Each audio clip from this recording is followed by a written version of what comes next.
And we are currently live. Thank you, ladies and gentlemen, for joining me once again tonight. Daniel Velez joins me again. Hello.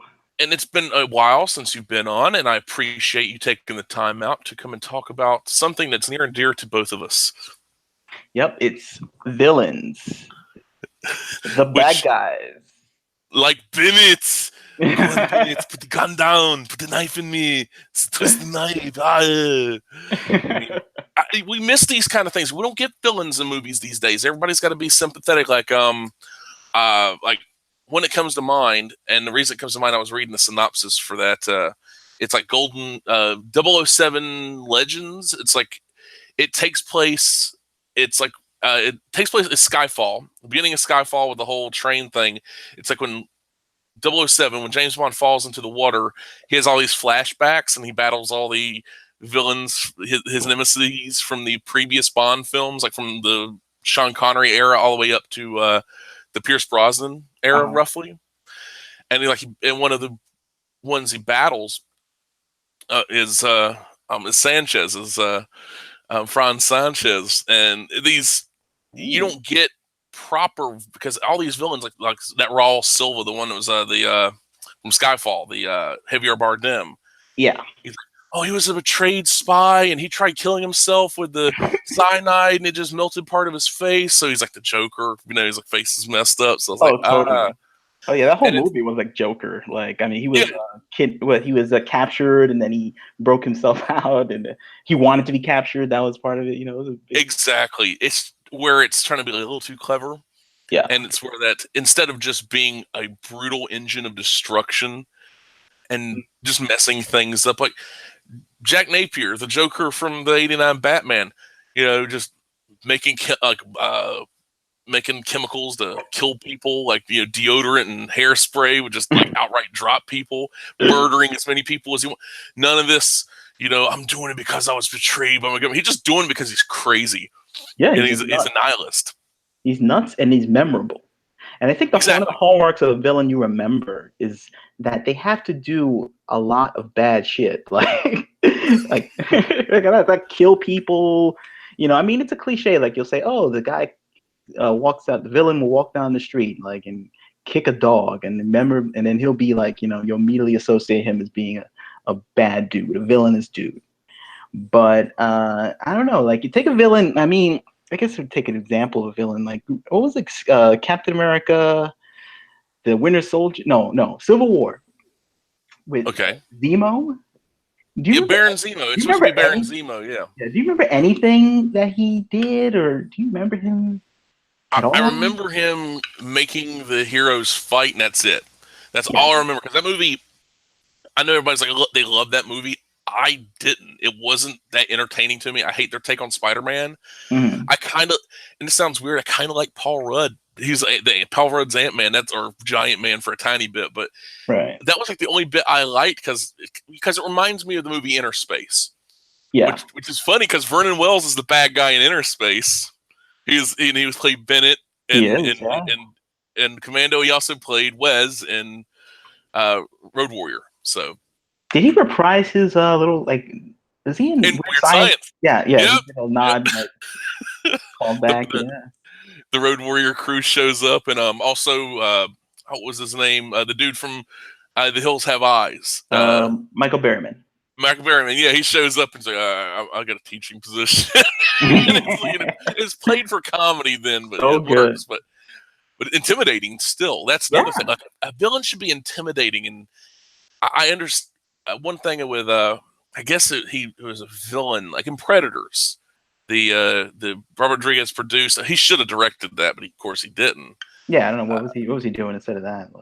Like probably some CGI film in his backyard. I don't know, some lame CGI film. But it was but when because Topher Grace is in that, and he plays the he's like, "Oh wow, you have a mercenary and a ex-con, and you had this and that," and he's like, "Oh, Topher Grace, what's he? Oh, he's a serial killer," and that's which is so stupid. Okay, honestly, I could understand the warrior concept, like like these mercenaries from around the world. That makes more sense than they broke somebody. So how do the Predators have a prison hookup? Do they have do they keep track of serial killers? Like, this makes no sense. Like if you said mercenaries, because you could pick somebody out of like but how'd they knock them out? Wouldn't somebody remember that? Last time I checked, when the predators come to Earth, the ship does a flyby, they drop a pod, the pod lands, or the whole ship comes, like the whole hunting party. Mm-hmm. But it's so dumb. But it's funny because one of Robert Rodriguez, when he the El Mariachi, the movie that came up before Desperado, Moco in that, which turns out the guy didn't speak a lick of Spanish. He just did like phonetically. I had him learn it phonetically. That's why it's so over the top and operatic, because the guy was like he just didn't speak Spanish, but Sure, yeah. he just like he blows he blows the mariachi's like a hole in his hand. He's like you like playing your guitar? Play this, boom, and he plays just evil. And that's what you need. You need and I think he's only in the movie for a little bit. He's not a big role, Right. and it's just one of those things. Like sometimes villains can be like that. You just have them in there for a little bit, and they have a lasting impact. So, is the key to a good villain, part of it is the charm, is the simplicity of the villain? Like just an iconic look, like Darth Vader. You didn't have a lot of backstory in Star Wars, the first Star Wars that came out. In New Hope, yeah. There's, I think that you might be right. You can have the performance, the look. Like if you, as Vader's performance, I mean, yeah, you got, there's plans, pick somebody up, choke them out, like, oh, this person's dead, I need the plans. And he doesn't really do much. He's just a presence, but like not a performance, not like this, yes. Like Sidious, the Emperor, and later fucking Return of the Jedi. It's like, your friend, like that kind of stuff. Let your hate flow. Like this great performance. But the presence is creepy and, ominous. But it doesn't, you don't really need, that over the top operatic from Gary Oldman in both True Romance and for The Professional, Leon. Right. So where it's like this such a over, like one he's playing a Rastafarian gangster with scars on his face, the other he's playing a corrupt DEA agent. So it works. I mean, this operatic over the top performance. He's chewing the scenery in both, and it works. Yeah. Like Al Pacino in Devil's Advocate. The devil. Look, but don't touch. Touch, but don't taste. And that's why actors love playing the villain. Like they can get away from all that nuance, that tortured soul of the hero that they play, and they just lose themselves in it. But I think somewhere after the 90s, there was kind of a pushback against theatricality, sort of like after like Batman, Robin, tanked in the box office and stuff. It was like, time to temper it down, like tone everything down a bit, like post Matrix, post the 90s. Like I saw that move, like when it came into like movies like Born Identity. And like, it was just like kind of getting away from theatrical villains and just sort of like this gritty, realistic, thing. And yeah, you're right. Because I mean, even though the Matrix did have Agent Smith, right, and which was a great villain, you need like this cold, calculating, but then you could, when he has that boiling rage, like with the his speech about humanity to Morpheus, it's like you don't belong, like you're a virus upon this world and all that. Yeah, that was great. I mean, that's like great. Like you understand his frustration, his hatred for humanity, and which makes him a great villain. It was a great villain to begin with, and then of course they just had to use him over and over again throughout the series, and to varying results, I guess you could say. I mean, depends on your interest. I actually I think I like the Revolutions and Reloaded more than I like the first Matrix now, because the first Matrix borrows so heavily from so many other things. It's just, and so does the other two movies. I mean, it's like, oh, you got a little bit of Gundam, you got a little bit of it looks like an RTS game sometimes. You have Ghost in the Shell references, with more Ghost in the Shell references, like with the battle with the multiple Agent Smiths.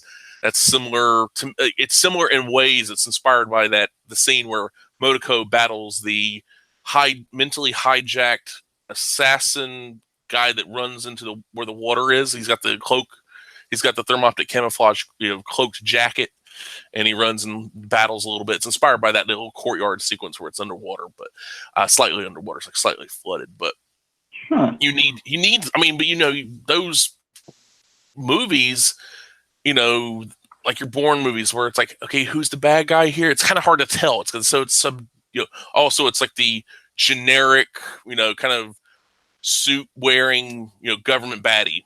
Okay, like, there's nothing. That's it. That's all you have to offer.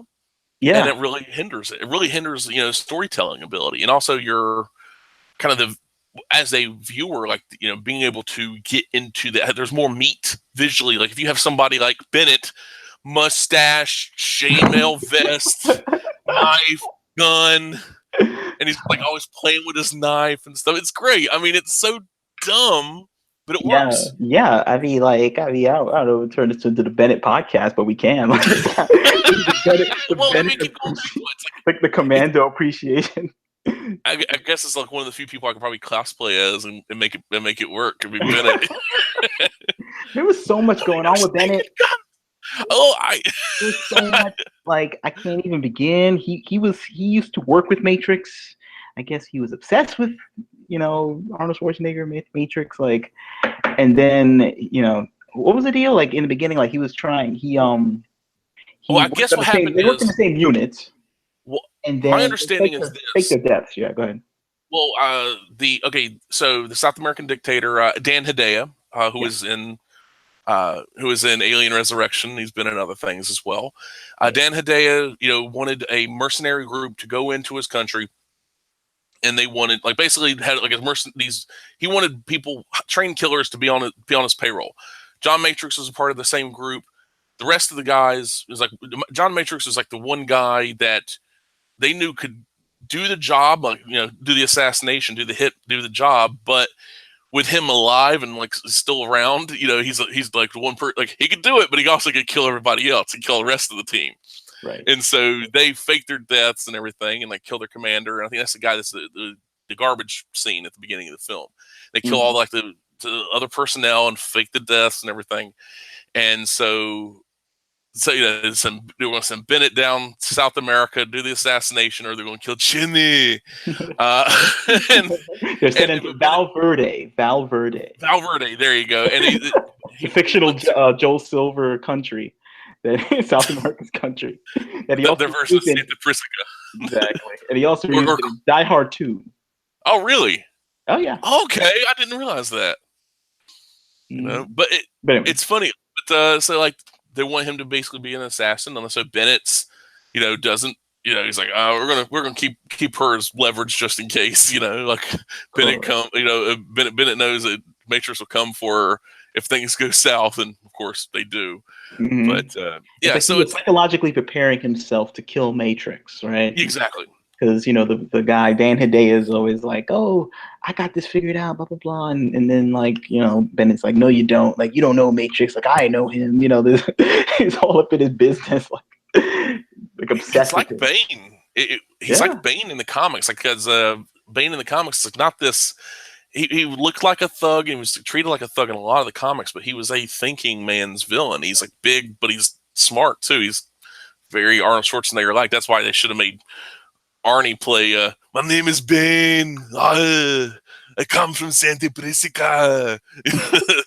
That stuff. But it's like but they stick with you, like you were saying, like the visuals, and that's another thing about, like you'd have Ernst Stavros Blofeld and his scar, and he'd have the cat, and have the accent and kind of the suaveness. Kind of, it's suave, but almost like it's like you combine a mad scientist and like a baron. And like the kind of that aristocratic kind of feel, and it works. But there's so many bland villains these days, and even when they try to go big and like, oh, this is a good bad guy, that kind of thing, it just falls flat. It doesn't work. Yeah, it's well, what are some of the examples of a good villain? Okay, for me, like I in little art for the show, like, which will be the thumbnail once this goes up, I put in there Clarence Boddicker, and that's another one based off Heinrich Himmler. Because Paul Verhoeven's like, I want him based on Heinrich Himmler. This guy he's got glasses, he's got like a scarf, he dresses kind of fancy, but the guy's a cold-blooded killer, rapist, drug dealer, drug kingpin, and but he's not this like just blunt thug. He's brutal in his methodology. Oh, one of his guys gets hurt. Oh, what does he do? Get his rest of his guys to pick him up and throw him at the cops. I and like not his just look too, because he's not even like a big hulking guy. He looks like a pharmacist, like. It's that brain, and that's the thing. It's that brain, and it's like it's the knowledge in your head, and it's that the evil like behind his eyes, and that cold where he goes from kind of laughing to that cold dead stare, like right before they blow Murphy's hand off, Mm-hmm. and yeah, it's just so evil, and the fact that this guy is like, it's he's evil, but you never like sympathize with him or empathize. It's like there's a charm to it. It's like an evil charm. It's like, God, I love watching him be evil. And that's another thing. It's like I like to hate the bad guy. I like to, oh, I want to see that some bitch die, but I also like to damn it, they're good. Like they're really good. It's like just I mean, Ronnie Cox in both RoboCop and Total Recall. Right. Cohagen and Total Recall, and then Dick Jones and Velos Cohagen and Total Recall, but then Dick Jones and RoboCop. It's just you want to see him die. You know it's going to happen, but you want to see it. It's like, but he up to that point he played a nice guy, like Beverly Hills Cop 2 is a nice guy in that. Yeah, You know, yeah. and it's like He's so bad funny. all the way through, bad all Yeah. the way through, doing bad things all the way through the movie too. Like there's a problem I have with some revenge films, Mhm. because like you'll have the villain show up and maybe he'll send goons to do it, like to kill the good guy's wife or something. Like in one of these like, Death Wish movies, or like Man on Fire. Okay. And then like I don't have a problem with that in Death Wish or Man on Fire, but like in other movies though, it's like they'll have a revenge movie in which the hero will, his wife will die and killed. Then he'll go on his revenge thing, getting the bad guys one by one, and then you'll have the main villain being scared, like he's gonna get to him and stuff like Mhm. that. Like, and I kind of find sometimes when it's done badly, like when the villain's in a fear position all the time, I kind of like root for the villain, like it's because like I don't see him like I see it's like he's not as bad as he could be. It's just about like pure ownage from the good guy. So you need like a strong villain to keep doing bad shit throughout the whole thing. You do. You need somebody like as much as you're mentioning the which you were cracking me up so hard. Chong Li with the um, with Oh the yeah, I was with the evil Tony Robbins. He's like motivated. He's like murdering people in the ring and haunting John Claude Van Damme and all that. It's like this is the kind of like the thuggish bad guy. Like I mean, there's different variations of the villain. There is yeah, the thinking man, the guy behind the scenes, like your kind of your Dick Joneses, which sure. they don't really get hands on, and then you have No. the like oh god, like pretty much oh in there I was watching it Never Too Young to Die, stuff like that. Yeah. You have the Pyramid, which is this giant like Rob Liefeld looking guy with a tiny head, but this giant 80s teased Aquanet mohawk, and he's got tiny hands. It's weird. It's like he's intimidating for all the wrong reasons. It's Yeah. that kind of bad guy. But these thuggish enemies. You need these kind, but you have the devious ones. You have like Xenia Onatop from Goldeneye and Alex Trevelyan, same thing. Right. But you don't, like where they stand out, they have like visual cues, like Zinnia's all in black with the blood crimson lipstick, and she's got that like she'll screw anything that moves, and and she really is the messed up face, all the scars and the burns and everything, chemical burns, and it's just it stands out, and it's one of those things that's missing from so many stories. It's not just movies, it's TV, like for the last good villain, like solid villain through and through that I could think of. This was season 1 of Stranger Things. They had the guy Papa, the scientist that raised 11, that was played by Matthew Matthew Modine. Matthew Modine, yeah, and he's basically had like a look similar to that David Cronenberg, and Mhm. it's this cold. He doesn't care if he's manipulating this child to get what he wants. That's all he cares about, and it's cold-blooded villain, like that kind of thing. He doesn't really get his hands dirty. He gets his henchmen to do the work, the people to work for the Hawkins and energy thing, whatever, Department of Energy stuff. But that is these kind of like that villain stood out. Yeah, But so many others don't. His attempts at sympathy is, we know that he's, lying. Yeah. So That's the thing. It's like that. It's like that where they say that shit-eating grin almost, or that like that. Oh, like I feel bad for him. Like it's like he's tricking you. Don't believe him. And that's one of those things. It's like you don't get. Like I'm reading, I'm reading some old X-Men books, and in there, like X-Men, for as many villains as they have, a lot of them they want you to feel sympathy for. Like it's not as cut and dry. It isn't black and white. Here's a villains like Magneto. Oh yeah, he's a mutant supremacist. But that's the irony, considering he was in a concentration camp as a child, and mutants are superior over humans, and like wanting to take nukes and all this and that. Like depends on who's writing them. Like he wants to destroy or enslave humanity, or just doing that for defense. That kind of purposes. But right. Like you want to trust a guy that's he's drowned and killed a bunch of people in a nuclear sub just to get their nukes because they wouldn't release them. He had to do so when they're dead. So stuff like that. It's like really, like, well, it's just a few people for the cause. It's like one of those deals.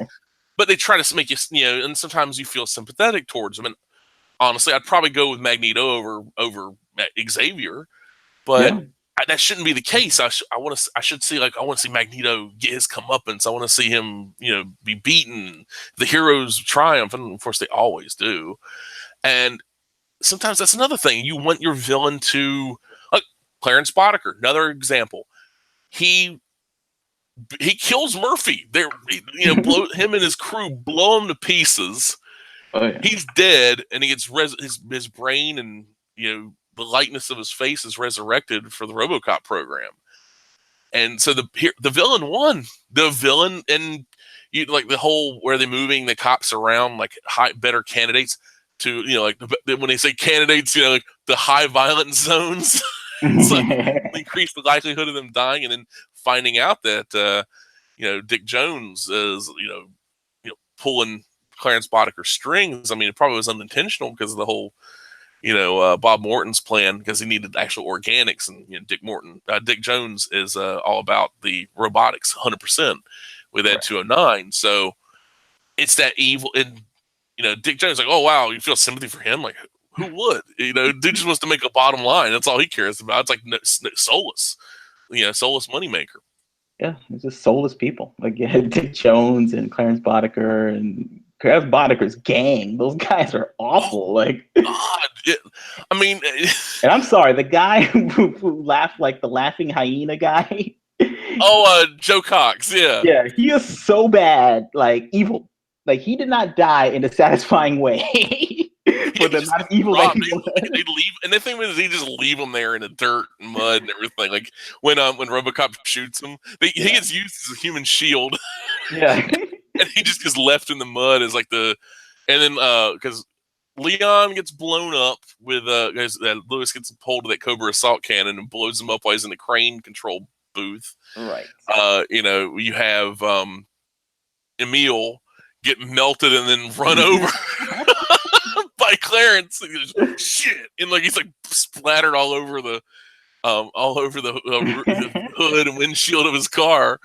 I mean, you had oh my god! I mean, Clarence getting stabbed in the neck with a data spike. I mean, it's not just a quick death. It's like he's just standing there, and the blood's going.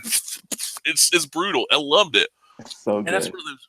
It's missing like you missing out like that.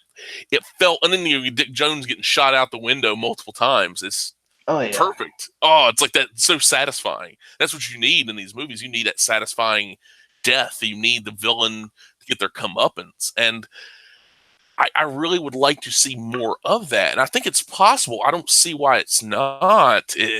I think there's a lack of imagination. That's another thing.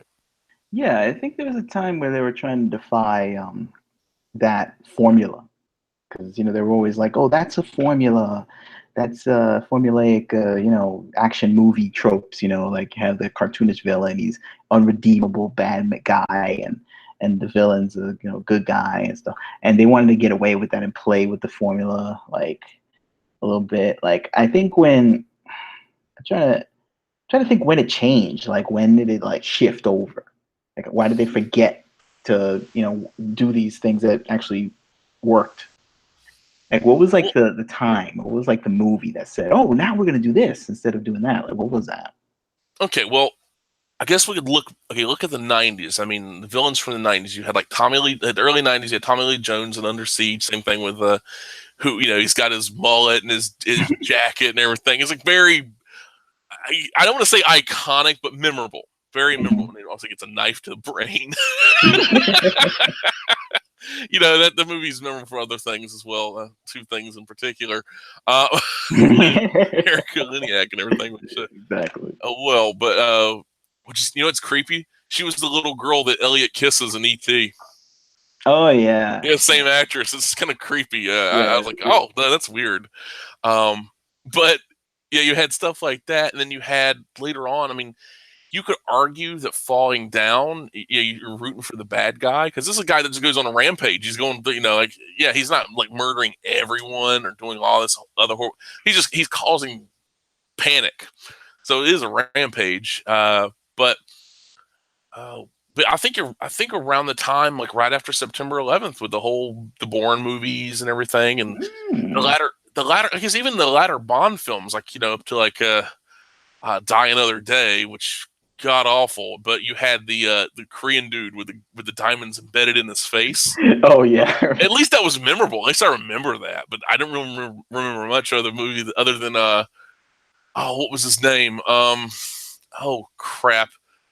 The dude from Black Sails, he was in it. Because the only reason I know because of Black Sails, the captain, the captain from Black Sails is the he's a Korean man that was turned into a ginger, a white, very pale ginger, which makes no sense to me. But I do remember when after September 11th, and they didn't release that movie, the Arnold Schwarzenegger movie, Collateral Damage. oh yeah, the firefighter goes on a rampage to avenge his family from a terrorist or something. I know of it. I never watched it. After what was it?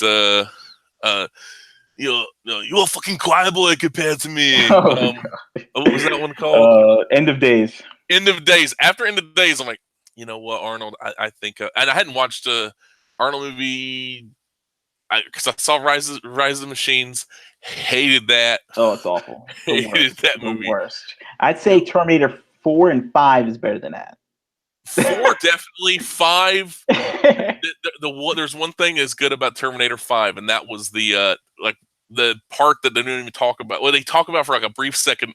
It's while jacked Kyle Reese, which like there's no protein in the future. They're eating rats. Yeah. What is he eating? People, and he's in like where they show up in modern times, and it turns and then you see Arnie looking like how he does now because of age process and everything. Sure. And he's like, I got the job working construction. They built this place. The only thing I'm thinking is like him carrying girders by himself. It's like, oh, my shoulder, it hurts. Like he's like carrying stuff. He's a Terminator. It's like a Terminator building a Terminator factory. It's kind of funny. Oh yeah, that movie's not good, but No. it was interesting. Like to see like where are they going with this?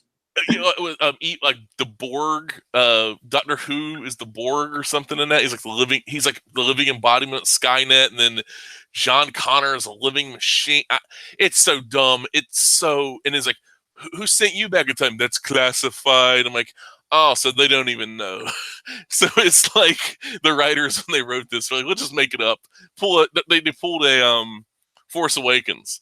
They pulled it where it's like, how'd you get this lightsaber? Well, now it doesn't even matter. Oh yeah. But and they they're controlling. There's gonna be like some. What was it app? Genesis was an app. Oh God. Yes, it was like the modern version of Skynet's app or something. Awful. Millennial. It's so exactly. It's like so you went from having. And being like, this defense control. No, it's just an app that ruins everything. So it's like Snapchat becomes like the thing that kills the world. Okay. Like who greenlit that? Like, you know, did that even sound ominous or scary at all? Like them apps. It sounds like there's like a board meeting. You know, like watch The Simpsons. They have that the board meetings, like the ones who approve Poochie the dog.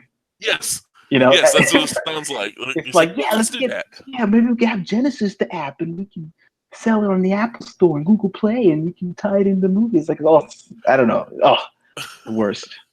Just have like the way you destroy Skynet is just like have them like talk about fake news and stuff, and apparently they just take it off, say it's like hate speech. Skynet gets defeated by hate speech Yeah, yeah, laws. exactly. Oh God, Just cries. it cries. On Tumblr using his stupid app. The T800 has a Tumblr. You know, they called me machine, but I'm a cyborg, not the machine. I don't know. It's so dumb. It's like, oh God, but yeah, it's like after September 11th, I think you look back a lot of those movies. I mean, look at the X-Men movies, look at the Spider-Man movies. Like I mean, all that stuff has got to be, you know, you feel sympathetic. Oh, Eddie Brock had a bad day, or oh, Dr. Octopus and Green Goblin. He's susceptible to mental illness because of the chemical exposure. Magneto just wants people to feel his pain of being a mutant and being ostracized. Right. Oh, Stryker, he's wants to protect the country no matter what, and like it's like it's all toned down, it's all gray and black, and you don't see like Franz Sanchez, who when he shows up in License to Kill, Talisa Soto, beautiful Talisa Soto, he cuts her lover's heart out. He beats her. Like he beats her. Felix Leiter, he cuts Felix Leiter's wife's heart out. Then Felix like, oh, you're gonna kill me, Sanchez. Oh, this won't work. And he's like, I'm not gonna kill you. This is the first day of the rest of your life. It just has a great white shark eat off his arm and leg, and then leave him in front of a hospital and note, um, he disagreed with something that ate him. And he's like, the dude's missing an arm and leg, so he's alive, but he's maimed. And Sanchez and his henchman, I forgot the dude's name, but the character's name, but Benicio del Toro is like his number 2, and like he gets like him, he's like just this evil, like just sneering bad guy. I mean, great villain, great presence for Benicio del Toro. He gets ended up getting ground up in a cocaine grinder. Blood and chunks going everywhere. I'm like, yes, this is like RoboCop levels of amazingness. Yeah, like you want to see the bad guy, get destroyed and be satisfied by his destruction. Like, I mean, his physical destruction. That's something that's missing from a lot of these films, and it's one of those. I really appreciate movies like you look at a film. Like the Indiana Jones trilogy, with those films, like the villains in that, because it's coming from that pulp era, the serials and the 40s and 50 movies and everything, like, Jungle Adventure with this character or whatever. Right. And all the villains, like Tote from Raiders, this black clad Nazi with the staff headpiece burned into his palm. You have the big old Nazi mechanic he battles at the airplane. I mean, like hell, Rene Belloc, this fancy kind of suave, like this Frenchman, and the Nazi mechanic. That guy was only he was in the propellers. That was the deal. Like that's the one. He's like him and Indy, and then like he doesn't realize the propeller is coming his way, and Indy like, oh, I'm covering myself. I don't get blood and guts in my eyes. And we remember that guy. Yeah, and then that actually was Pat Roach, who was a stuntman. Oh, and right. he was also the big tuggy cult guy from Temple of Doom. He's the one that gets ground up in the rock grinder. Right. Where Indy feeds him into the rock grinder and gives him a rope so Indy can be lifted up while the guy goes into the rock grinder. Like that's some. And I remember like Indy takes he takes a bucket, hits him with like double buckets, hits him with a saw to his side, like a saw blade. The guy is not going down. He's a monster. And it's like that movie is like, oh, I love Temple of Doom so much. Everybody hates on it, Yeah, I but you know. have I don't know it's. why. I love it. I think it's because it's too dark. Maybe they say Willy or something too. It's like I've I heard it's like too silly. They say it's too silly. That's what I've heard. it bounces out because you look at it and it's like you look at certain scenes out of context, like the part where Molaram, the Molaram, the big tuggy guy as well. They're like they have Indy chained to the stone, and they got that skull with the cup with the black sleep Akali, and they're Right. pouring it down his throat, and he's like writhing around in pain, and he starts laughing maniacal because he becomes a member of the cult of Kali, and Correct. it's just like he's like Molaram, Sodaram, and it's like he's out of it. That kind of attitude, that kind of character, you need these. Like Molaram was just so over the top, like this. He didn't have much to say, but his presence and that, like also the costuming, like even without he didn't have the headdress on, but with the horns and the skulls, it was like creepy, and it's great, and it's that kind. And even Last Crusade, you had Donovan, you had Ilsa, Mhm. great villainous right there. But it's just, and it's funny because that the Nazi, the one that gets Indy battles on the tank in Last Crusade, is that the one who ends up going over the edge in the tank. The one that's like slapping around. He was actually a Nazi, and the what was this? It's the sequel to I think it was the Force 10 from Navarone, the sequel to Guns of Navarone. Mhm. It had Harrison Ford in it. Right. That guy that played the Nazi in Last Crusade played a Nazi in that movie as well. And it's so because Force 10 from Navarone, you have Carl Weathers and Robert Shaw and Harrison Ford. So it's just you have Indiana Jones, Quint, and Apollo Creed. Action Jackson. Exactly. Oh, yeah, Jason. There you go. But I mean, these villains and your the nemesis, like they elevate the hero, Yeah. and Hey, by just having even Craig T. Nelson and Action Jackson elevated Carl Weathers. true, very true. I mean, you look at the evil spirit, the devil personified. We call it the old creepy man from Poltergeist 2, the one Sure. that the priest. Holy, good God Almighty, that was a great villain. But that right there is just that personification of evil, that look, the attitude, the vocalization, everything about that's just perfect. It works, you Oh yeah. know. It's like it has to be a scene too with villains where like if they're and it's not a setup to villains too. I mean, um, if they're physical or have physicality to them, then Mm-hmm. if they're like think about Action Jackson. Like it's a part where Craig T. Nelson is like he's he's some kingpin, but he's also like knows karate or whatever, and he's like working out in his dojo, and then he's fighting with this guy, and he's like so it's like he's doing a karate lesson. He's sparring with this guy, or whatever, who looks like some Asian martial arts master dude. And then like boom, boom, boom, and then like his assistant is like talking to him about the plot or whatever, and then he's like, okay, go do that thing. And then he like hits the karate master, hits him on the floor, and then Craig T. Nelson says, "Lesson over." So it's like you think that he was getting a karate lesson because he's some like rich dude, whatever, rich white dude, whatever, but he's actually the karate teacher. See, stuff like that, even TV shows. I mean, I used to have one of the ones that stuck in my head is Murdoch from MacGyver, Right. which the master disguise assassin and everything. And it was it John DeBar? I think his name is the actor. For who? But John DeBar, I think that's the actor's name. Oh, okay. He was in the first Ghoulies movie. He's been in a couple of things. I remember. I think he was in one of the Poison Ivy movies as well.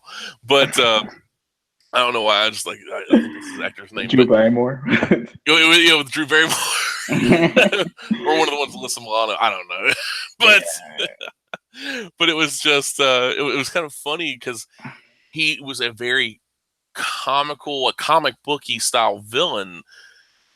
And it's like, there were like episodes, my sister's been captured. I'll feel bad for him. Like, And it's like the only reason he's not doing it because of the niceness of his heart. He just knows MacGyver can get this done. He's not doing it like to, just to be nice. It's like he's still a bad guy. He's not gonna change his ways. Yeah. Like MacGyver burned half his face off for the love of God.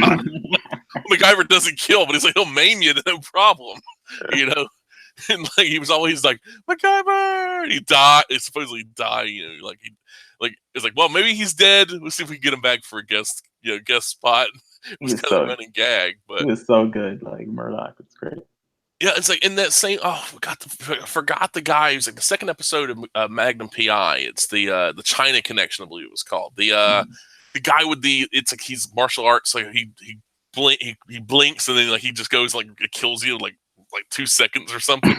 And then like Magnum's gotta blow him away in a cemetery. It's like that kind of stuff. It's great. It's perfect. I mean, you need somebody that poses a threat. You got to show that threat, and you can tell. It's like show, don't tell. You can talk about bad guys all you want. And that's why I never really liked. Unusual Suspects that much, because it was like, yeah, they would show some. But it's like I want to see why this guy's a bad guy. Like what, the movie? the movie. Yeah, the Usual Suspects and everything. But I never really liked it. It's like also it's like the whole like, oh, it's a twist ending. Oh, he was really the guys are so say the whole time.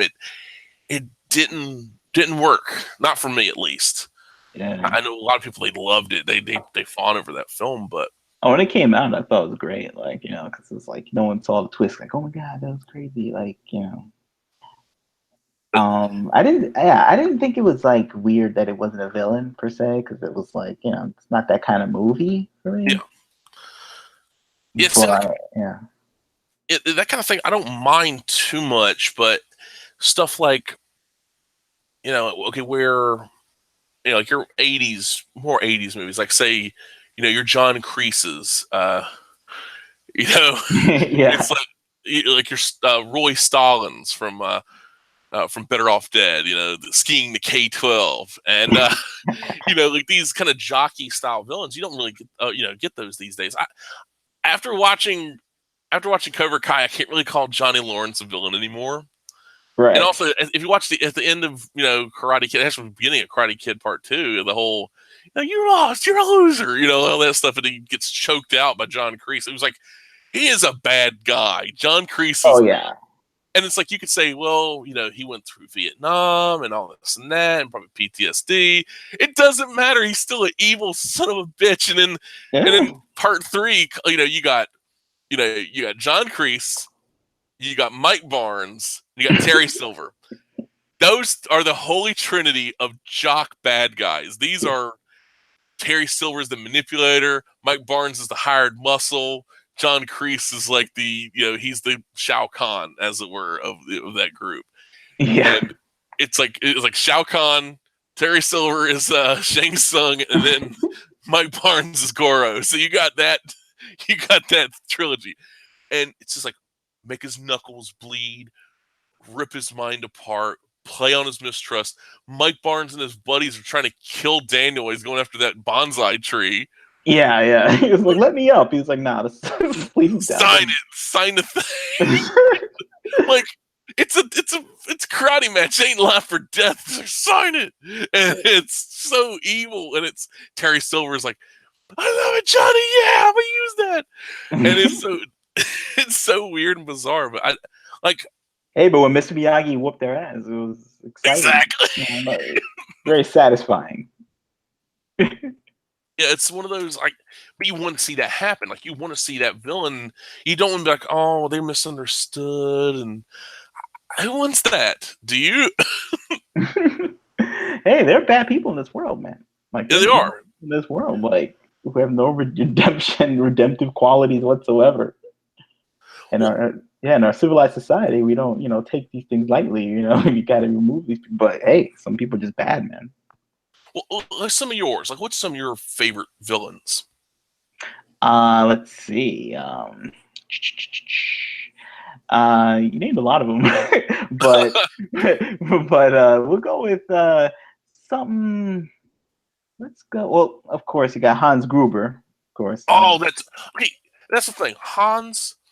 The fact, like, he had just been like a standard bad guy that just went to bad bonds.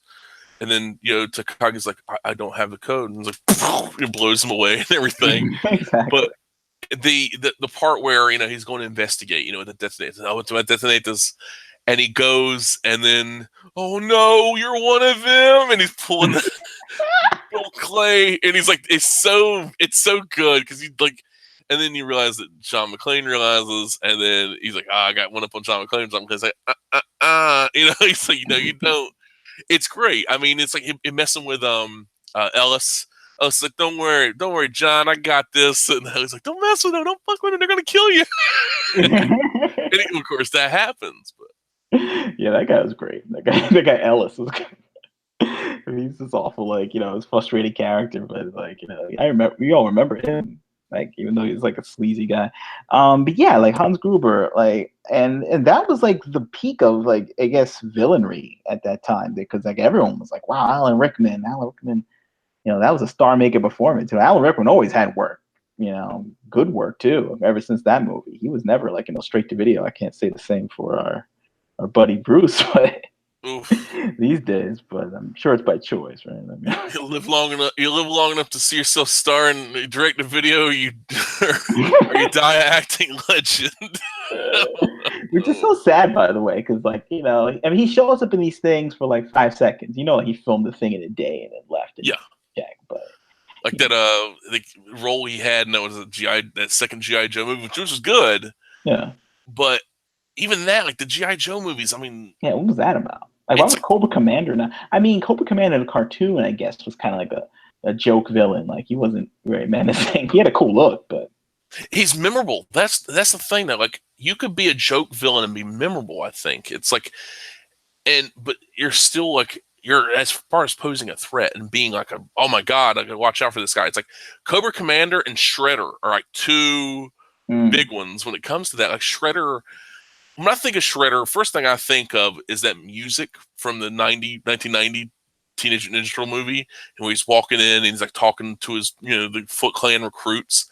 Right. I don't think of, Uncle Phil. I think of Uncle Phil too, but that ain't the first thing that popped in my head. Yeah. Shredder, you idiot, that stuff. But whereas he's just a goofball and, playing for laughs, and that's the problem with these villains. It's like, with Shredder in the movie, he shows up and kicks all the turtles' ass. He's backslapping Splinter. Mm-hmm. Oh my god, it's brutal. He's a son of a bitch. He's like, leave Splinter alone. And as a kid, he kind of wished that Shredder would show up in the cartoon. Like, he wished there was like, you wanted to see a real threat against the Ninja Turtles instead of a joke. But I did like joke as a kid. I liked joke Shredder, but I kind of liked the movie Shredder more, like, because he was like legitimized our interest and like, like, oh shit, this guy's really cool. Exactly. It's like this guy, he's like, and he wanted that, he's like, if I can't have that woman, then you can't either. It's like, but yeah, it's like that, like, you understood he wasn't, and there's another thing, motivations for a villain. And for Shredder, it was, okay, the one other person that could probably defeat me martial arts is, Yamato Yoshi. Mm-hmm. And Oroku Saki's like, I ain't letting that happen. Kills him, kills his woman, because he wanted that woman, and they go, like, if I can't have her, nobody can. And then slices off Splinter's ear. And he's like, goes on to start his little Foot Clan. It's like, wow, he's stealing electronics. Yeah, he's probably selling those on the black market. He's selling cigarettes too, probably without the tax. How much expensive cigarettes are now in New York. I guarantee they were much more expensive back then. Oh yeah, but that kind of thing is like that, right? And also shipping them up to Canada as well, like, with the taxes and everything. Like a black market, pays the bills, but there is something about villain, like knowing why a villain's a villain. It's like for that power and like do anything to stop it. Like do anything to prevent that power from being cut off. Mm-hmm. And you also have the crazy villains. You have your like the original version, the actual script for Silence of the Lambs had Buffalo Bill be expanded upon. Like, you find out he had a horrible childhood. He was abused, and mentally and physically, and all, like you just sympathize. But in the final film versions, where she gripped a fat person, that kind of stuff. He's a creep. He's a monster. Yeah. I'll show you what pain is, and all that. It's great. I mean, but if you Right. sympathize them like they did, like the Tooth Fairy from Manhunter. Mm-hmm. The one played by Uh, I know I can picture the guy's face in my head, but yes, Tom Noonan. Tom Noonan. Yep, because Yeah. he was the bad guy in Last Action Hero as well, the axe wielder bad guy from. He was good in that. He was good. Yeah, he was creepy too, like very creepy. He was like almost outside of the movie too. Like he was like a villain from another movie, like really creepy. Yeah, it's like somebody like the movies bled together or something, like some kind of like Jason Voorhees kind of character. It's like if Riggs battled Jason Voorhees. It's like, what? No, that's a weird combination. But come on, Jack, get him out. It's like so good. Like, I mean, like, oh yeah, he was great in that. He was great in RoboCop 2 as well. I mean, that's Kane, let's step outside. Oh, Kane was great. Yeah. Kane in and like when he was flesh and blood 100%, and then when he was brain and eyes in a jar inside RoboCop 2 fiending for nuke, being a drug fiend. With that, his computerized face. Remember that monitor pop out? That was creepy, man. So creepy. God, and like that, he's like that snarl. Like he's like, even when he wasn't snarling, and he would like that kind of that look down, like he's like, you did something bad, and like all that part, like the creepiest scene. I think one of the creepiest scenes in any movie is the part where, the mayor of Detroit, which I love that guy, is fuck you. It's so good. And because the old man, they turned old man like full evil in RoboCop 2, and then Hobb and the chick, the Kane's woman, call up the mayor. It's like, we'll make you a deal. We'll give you all this money if basically leave us alone. Let's sell drugs. And the mayor's like, the mayor's sister's like, you can't make deals with these people. They're criminals. Like, I told you I hate labels. Yeah. I got label people. I hate labels. Exactly. I hate labels. I love it. And it's like, then the truck shows up. RoboCop 2 gets out.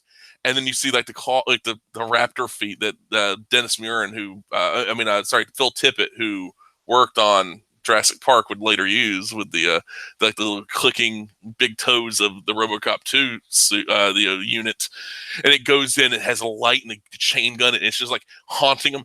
And I know it's stop motion. I knew it back then. It's stop motion because of the Ray Harryhausen look. It's still creepy. It's scary. It's like, please stop. This is getting because everything's dark and you see the light from the RoboCop 2 unit like walking around. Like, oh, stop that! Because like, what are you gonna do? It took a Cobra assault cannon to stop that thing, and not even then, like it was able to, close the gap and take RoboCop on hand to hand. He had to break in its spine and break it on the concrete, on the asphalt. So it's that right there is like that presence, and to take this thinking villain who just like the brutality of cutting open that crooked cop. Making Hobb watch and like corrupting the youth, corrupting the next generation as well, and then like making him as bad as Kane, and then becoming that physical threat as well. There's something about that you don't really see that often, whether it's comics, whether it's movies. I'd love to see that more. I think that's part of me. As much as I love Clarence Boddicker, I like RoboCop 2. The Kane is RoboCop 2. It's like it's almost on the same level. Sometimes it might be a little bit above. It's sacrilegious to say, but I feel that way. I like RoboCop 2. I do. Like, I mean, it's imperfect. I mean, I guess RoboCop 1, like I can watch it from beginning to end, like just it just flows. It's like a tight script and everything. Like RoboCop 2, there's like parts I could check in, but like and out. But like I do watch the whole thing. I can watch the whole thing, and there's so much entertaining parts in it. Like, and the acting's good. I mean, Tom Noonan's great, and that whole thing, and he is a good villain. Like, there are things and you got to get that right, because even if some parts of the script or maybe the pacing's a little off, it's like if you have like a good hero, good villain, like you can get away with a lot. And that's where a lot of things like now you don't see that. They're not following the formula. Like, they say formula is a bad word, but these are, it's more than a formula. It's things that you need in a movie to work, or else you're going to check out. You start making up your own movie in your own head. Yeah, you do. I mean, you really do. It's like when your imagination is doing a better job than a film that's on the screen, that's bad. Yeah. I like to think I have a good imagination, but I can like let that step aside if you keep me drawn into the film. If you keep going, like if you're making these actions of the antagonist, the villain, it's like the nemesis of our hero, like just get worse and worse. It's like where there can be parts where it can be a little too excessive. I mean, sure. And you don't want to go like full, like, you don't want the cues. You don't want villains. Well, you say that's like another ain't like a standard movie, but something like that. You don't need no. bad people depicted like that. Like I'm talking more like your action adventure, like Mr. Joshua, from Lethal Weapon. Oh, Which is it's like just what was Mr. Joshua like setting like put the lighter underneath his skin. He's like I'm not flinching and stuff like that.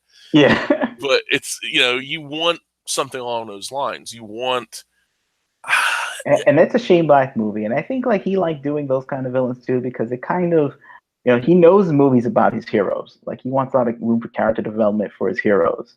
So he needs his villains to be like a little cartoony, a little, like achieve whatever villain, check off boxes that a villain has to be in order for you to, get what the movie's really about the heroes. You know what I mean? So it's like he needs him to do sinister stuff right off the bat. The movie's not about his childhood. We're not trying to find out Mr. Joshua's childhood and why he became him. You know what I mean? Unless it's in a one-word dossier by the police, you say, oh, he used to, rob banks as a 12-year-old or something. I don't know.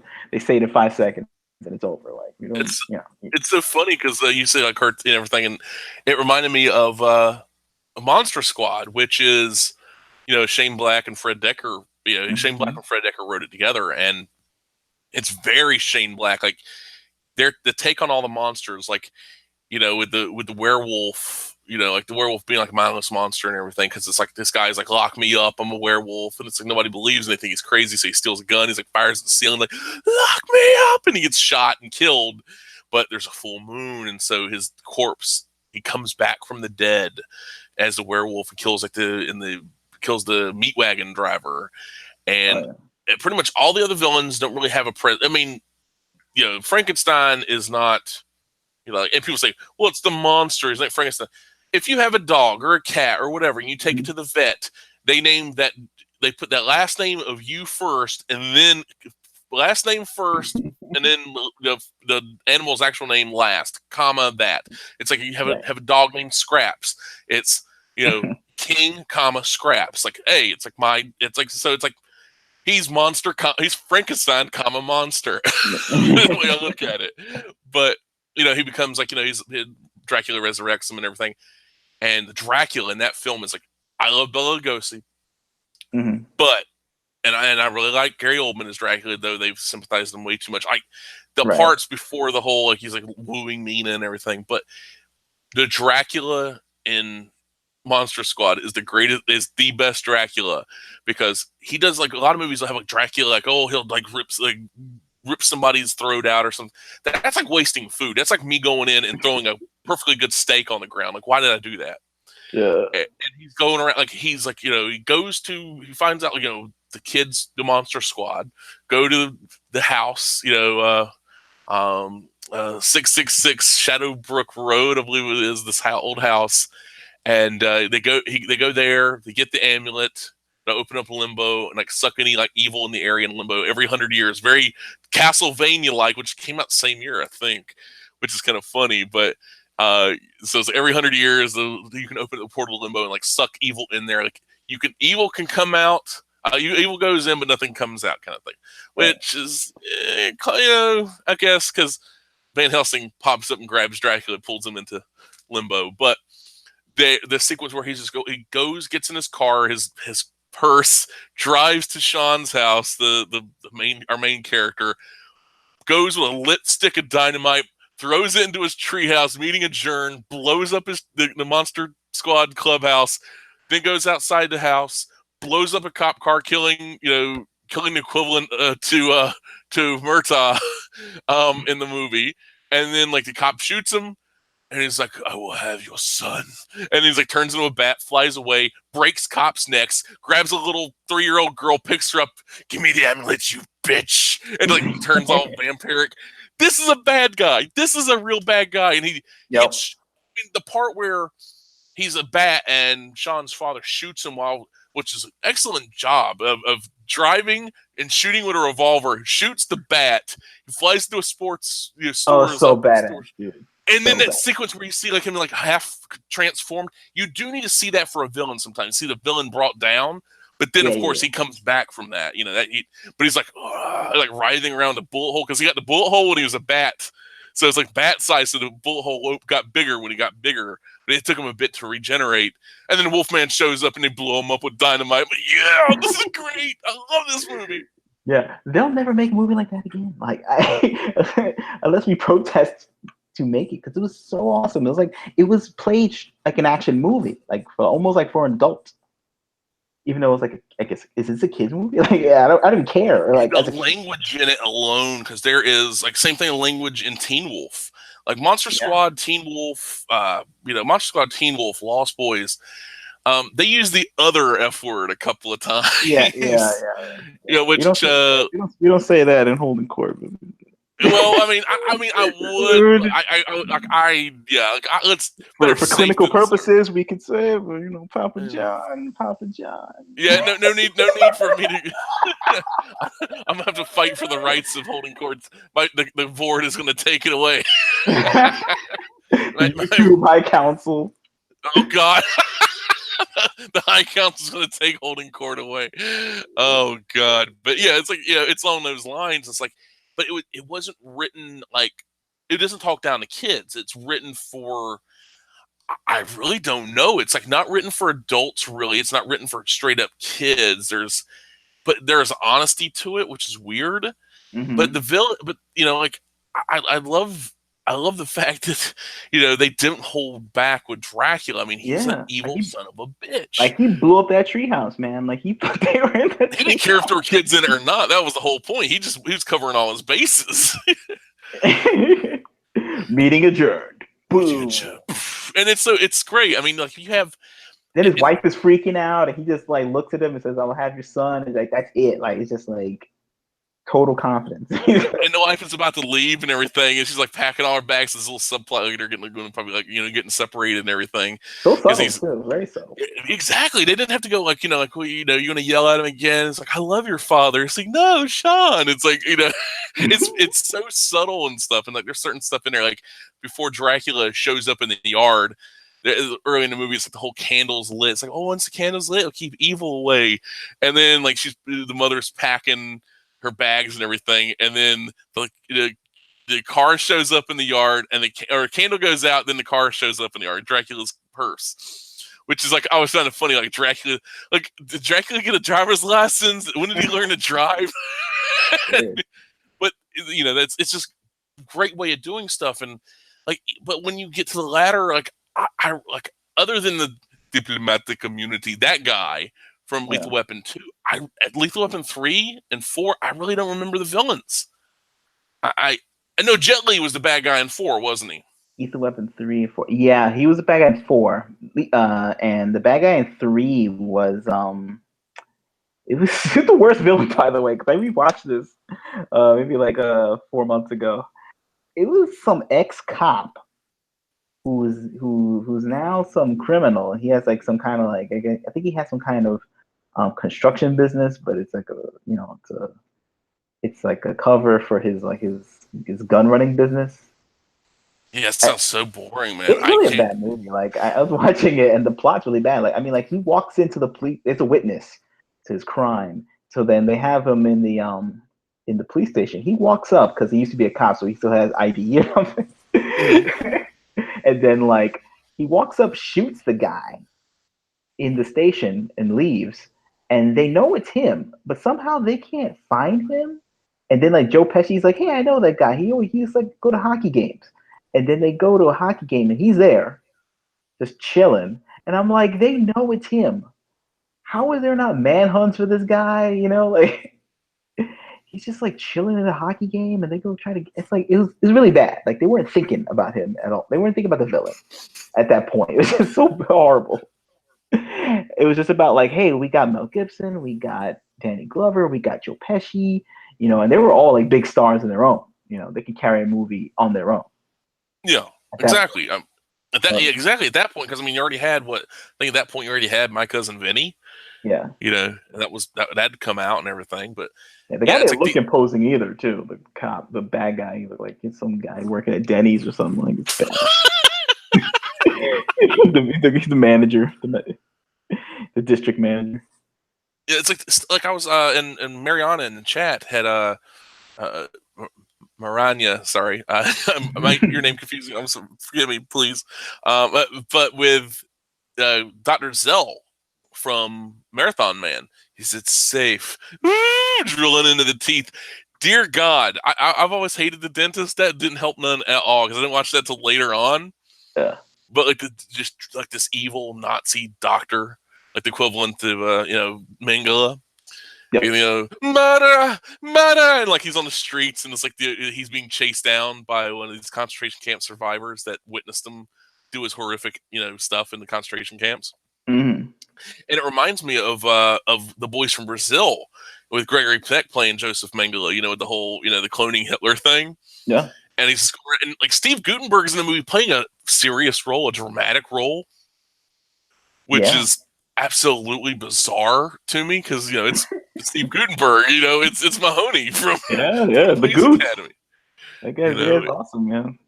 Yeah, it's like the Goot. Yeah, it's like he was Lobo Marunga.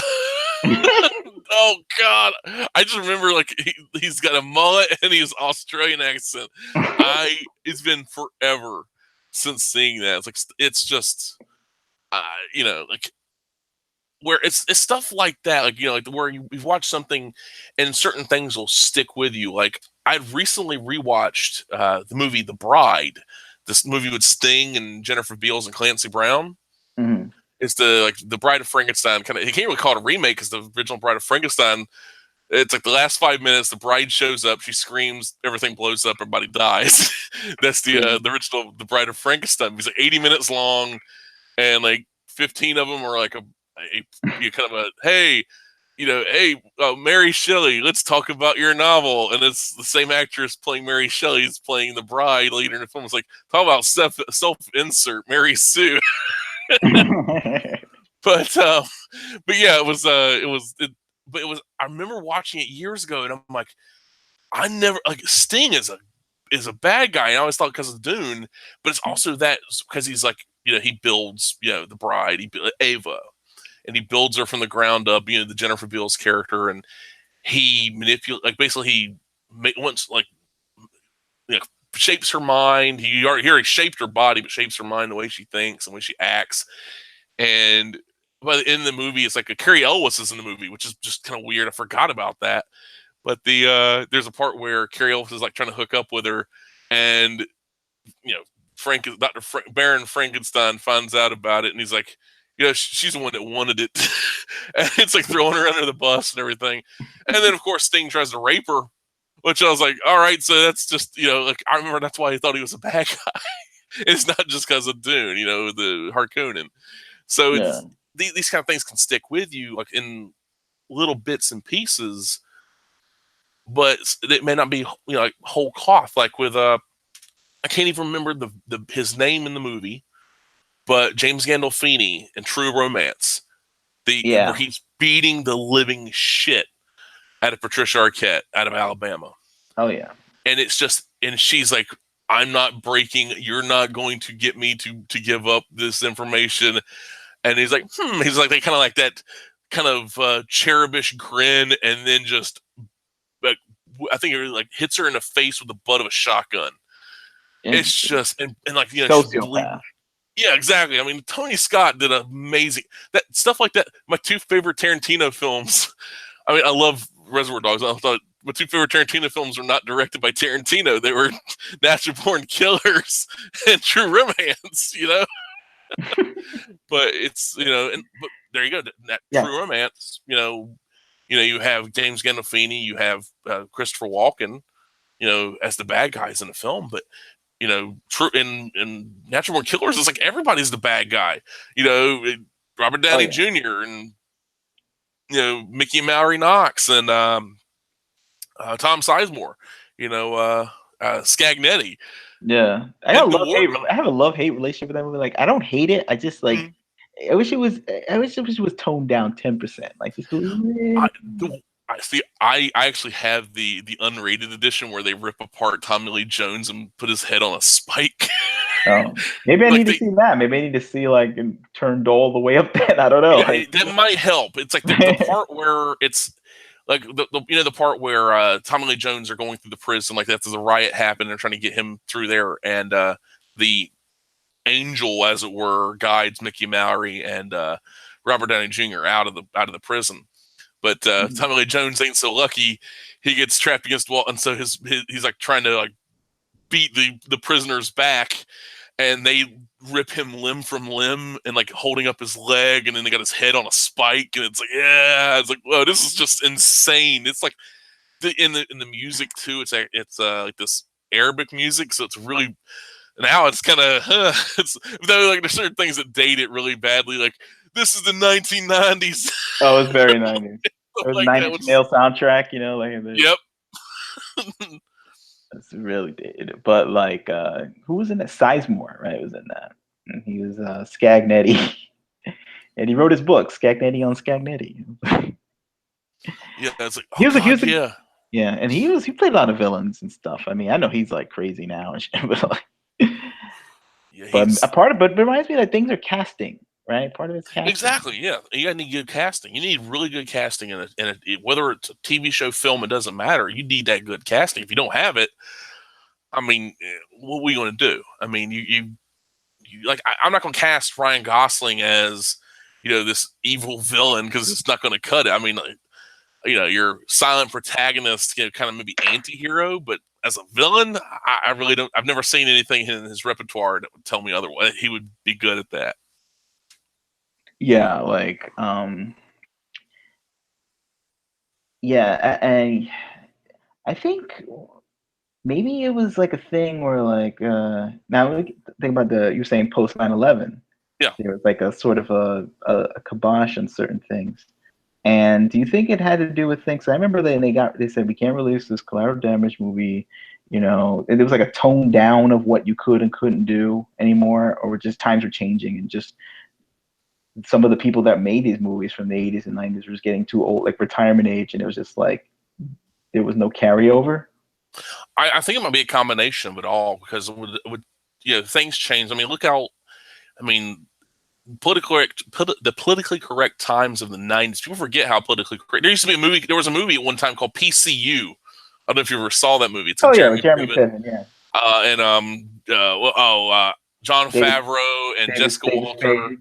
Mm-hmm. David Spade's in that, I guess. Yeah, but these, with these being the case, like that, politically correct times in the 90s, it just got worse and worse, and until we get where we are now, where you have trigger warnings for everything because people got to be protected no matter what, which is just insane to me. But the idea of these producers and directors like falling out of favor, just like the studio system of the late 60s, which all those guys from the 30s, 40s, and so on, they faded out. The new guys came in, your Spielbergs, your Coppolas, your Lucases, and they made their way up. John Milius and so on and so forth.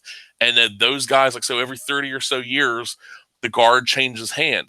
And, they start getting away. Well, we get away from that. And, like, that's what happens, I honestly think. But it's a combination because after, you could have cartoony, I mean, the most cartoony villain of the post 9/11 era would probably, one of them at least would be Kim Jong-il from or was it the father from Team America, World Police, and it's that kind of thing. Like you need, but they had to do that in puppet form to get away with it. to make us. Yeah. But, it's just silly. I mean, you need really you really need a good villain. I mean, like if you were to create a villain like right now, off the top of your say your hero is, let's say it's a Schwarzenegger type. Okay, you got this guy, he's impressive physically. Let's say his name is my name is Brad Paisley. He's I'm a father to former military, but he works like a normal job. But they come after him or something, or like, well, okay, I'm just joking, but okay, but what traits, like, for a villain that you like what do you like to see the most of with these guys? Okay, let's see. You need what makes a good villain? Well, you need a good look, right? You need to look villainous. Yeah, especially if you're a physical villain. I guess if you're a psychological villain, you still need a good look too. I mean, like, you're either gonna be the suave villain, you're gonna be the creepy guy. But you need a good look. That's number one. Number two, you gotta do villainous things. Mm-hmm. You got to prove yourself. You got to say the villains got to show that they mean business. Exactly. Oh, Larry, give me one sec. All right, we'll do. We'll do. Go ahead and mute you real quick. You can carry on. All right. I'll be back for a second. All right. But while Daniel's taking care of this real quick, but yes, I think you really need to have a villain that has a good look, solid chops as far as these kind of actions go. You need to prove yourself that you can either command others to do horrible things, like James Earl Jones as Thulsa Doom and the original Conan, commanding people to fall to the death. The flesh isn't, the steel isn't strong, the flesh is. And it's the willpower too, making people want to die for your cause. And that's a great and terrible thing. It's like people do that all the time. I mean, hell, this is in the wake of the Jim Jones stuff. Y'all gonna die. But I'm back.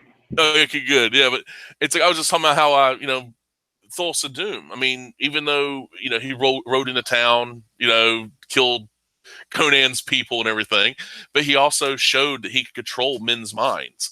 Sure. And make them commit, horrible things and kill themselves. The steel isn't strong, flesh is, boy, and all that. And, you need somebody like that as well. You need that kind of that cult of personality, and for his case, it literally was a cult of personality. So it's kind of funny to see how it works out. But I honestly, I don't even remember the villain from the second. Only thing from the second movie I remember is having a crush on Livia Dabo. Oh, yeah. And Grace Jones is a badass, and I kind of wish she'd played Storm. It's like if Grace Jones' Storm would have been perfect, but that's too little, too late. Yeah. I think it's the thing of the action movies, right? I mean, like action movies require like a villain because you only have a short amount of time. Now, I don't know. I think there's been a lack of pure action movies, like not superhero movies, but like action movies. Yeah, like a good one. Like, I mean, Bloodsport, that's a good one. Kickboxer, Lionheart, a lot of Jean-Claude Van Damme. Like, see, Cyborg, as much as I kind of dug it for being like a kind of bad movie, right? Because the villain in it, it's like a very hollow movie. Like the villain isn't that memorable, except for it's like what very bright blue eyes and all that. But that's about it. I mean, it just does nothing for me. I mean, it doesn't hold up. I mean, Iron Eagle. Colonel Nikesh, the guy played Perot. I mean, it was perfect. It worked out great. It's like, I will blow you up to the sky. He's, just this evil, dripping. It's the equivalent of it's their commentary on Gaddafi. Right, yeah. And it worked. It worked perfectly. But that's one of those things I don't think you could do nowadays. Like, also, it's a guy. It's also a story about a son going to save his father, and the son actually loves his father. And like so many things nowadays. It's like daddy issues. My daddy wasn't around. Like they pull that in movies. It's like there's so many. Also, the guy stole 2 planes from the U.S. government to go wage war on a sovereign nation. for one Yeah, man. no, no. That's not That gonna work. not, they're not doing that now. It's funny because like in terms of that, they would call it politically correct, incorrect now, as Hollywood would. Oh, But definitely. but it's funny, like during the George Bush years, they did movies about like 20 or shows like 24. That was Oh, yeah, that's another thing. Like shows like 24, like all the villains bled together. Although the President Logan, the was yeah, he like was one of the, good. he was good. And that guy, I was like, because I was recently watching Teen Wolf, Right. and the one of Scott Howard's teachers is President Logan. I was like, he's like the one of this is like Wolf, Wolf, or whatever. Like he's like before he does the full transformation, Right. and it was like, wait, that's President Logan's Jack Bauer, which is just funny. But I really don't see. Well, it's season 4 of 24. They had Habib Marwan, played by our boy Arnold Vosloo. Oh yes, I remember this now. I remember season 4. He was pretty good. He was good. Yeah, he was. Arnold Vosloo was good in The Mummy, and even though that's an action movie too. Like I mean, it's supposed to be like a horror, but it's like, yeah, they could like honestly, a mummy ain't that scary. Right. A good writer could make a mummy scary, but let's be honest, mummy ain't that scary. But Arnold Vosloo with that creepy look and that he had that hauntingness look of him, like it's like I'm looking right through you. I can see your soul. He did great. I mean, I was really impressed by that. Not so much by the second movie with the Scorpion King Yeah. and Oh. the PS1 CG graphic. Oh, that could really kill momentum of a film right there. Oh, there's so much bad like dated CGI. Like you ever try watching Jumanji? Like it's the monkey scene is so bad. Like it's so bad. Like dated CGI. Oh God, yeah, the data. Oh man, like the data CGI. I understand when they do the whole, like when they instead of doing model shots like they would do like CG. Like Babylon 5 is almost unwatchable nowadays. It has not aged well at all. I mean, back then the CGI was kind of rough for Babylon 5. Like, oh yeah, yeah. Even back then, I was like, because you watch Deep Space Nine, and then it's like you watch Babylon 5, and you're just like, what the hell's going on? But it was like we kind of forgave it, like because it was like, well, it had imagination. It's Like good writing too. There's good writing and characters, but and the designs of the ships and stuff were at least imaginative. Like they kind of look like plants, like plants, ship plant things, like things oh yeah, like yeah, the especially the Vorlon ships and the yeah, the shadows from Sahadum. right. And they would have like space battles with like 100 spaceships shooting at it. So it was like it was trying. Yeah, there was like you said, there was issues, but like something like but look at a show like Babylon 5. You had for the shadows as a threat, as the enemy, this overarching threat with this idea of they're an ancient enemy, they've been around for a long time.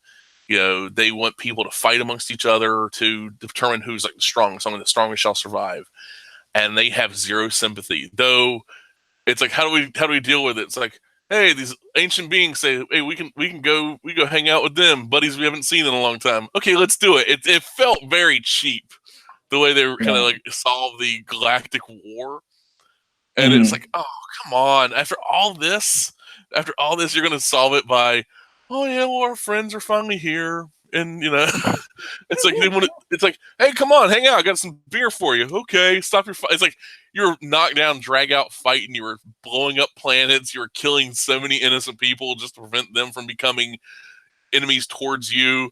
But like some of your old friends show up and say, "Hey man, let's go have a beer," and they're like equivalent of that, and yeah, sure, why not? It makes no sense.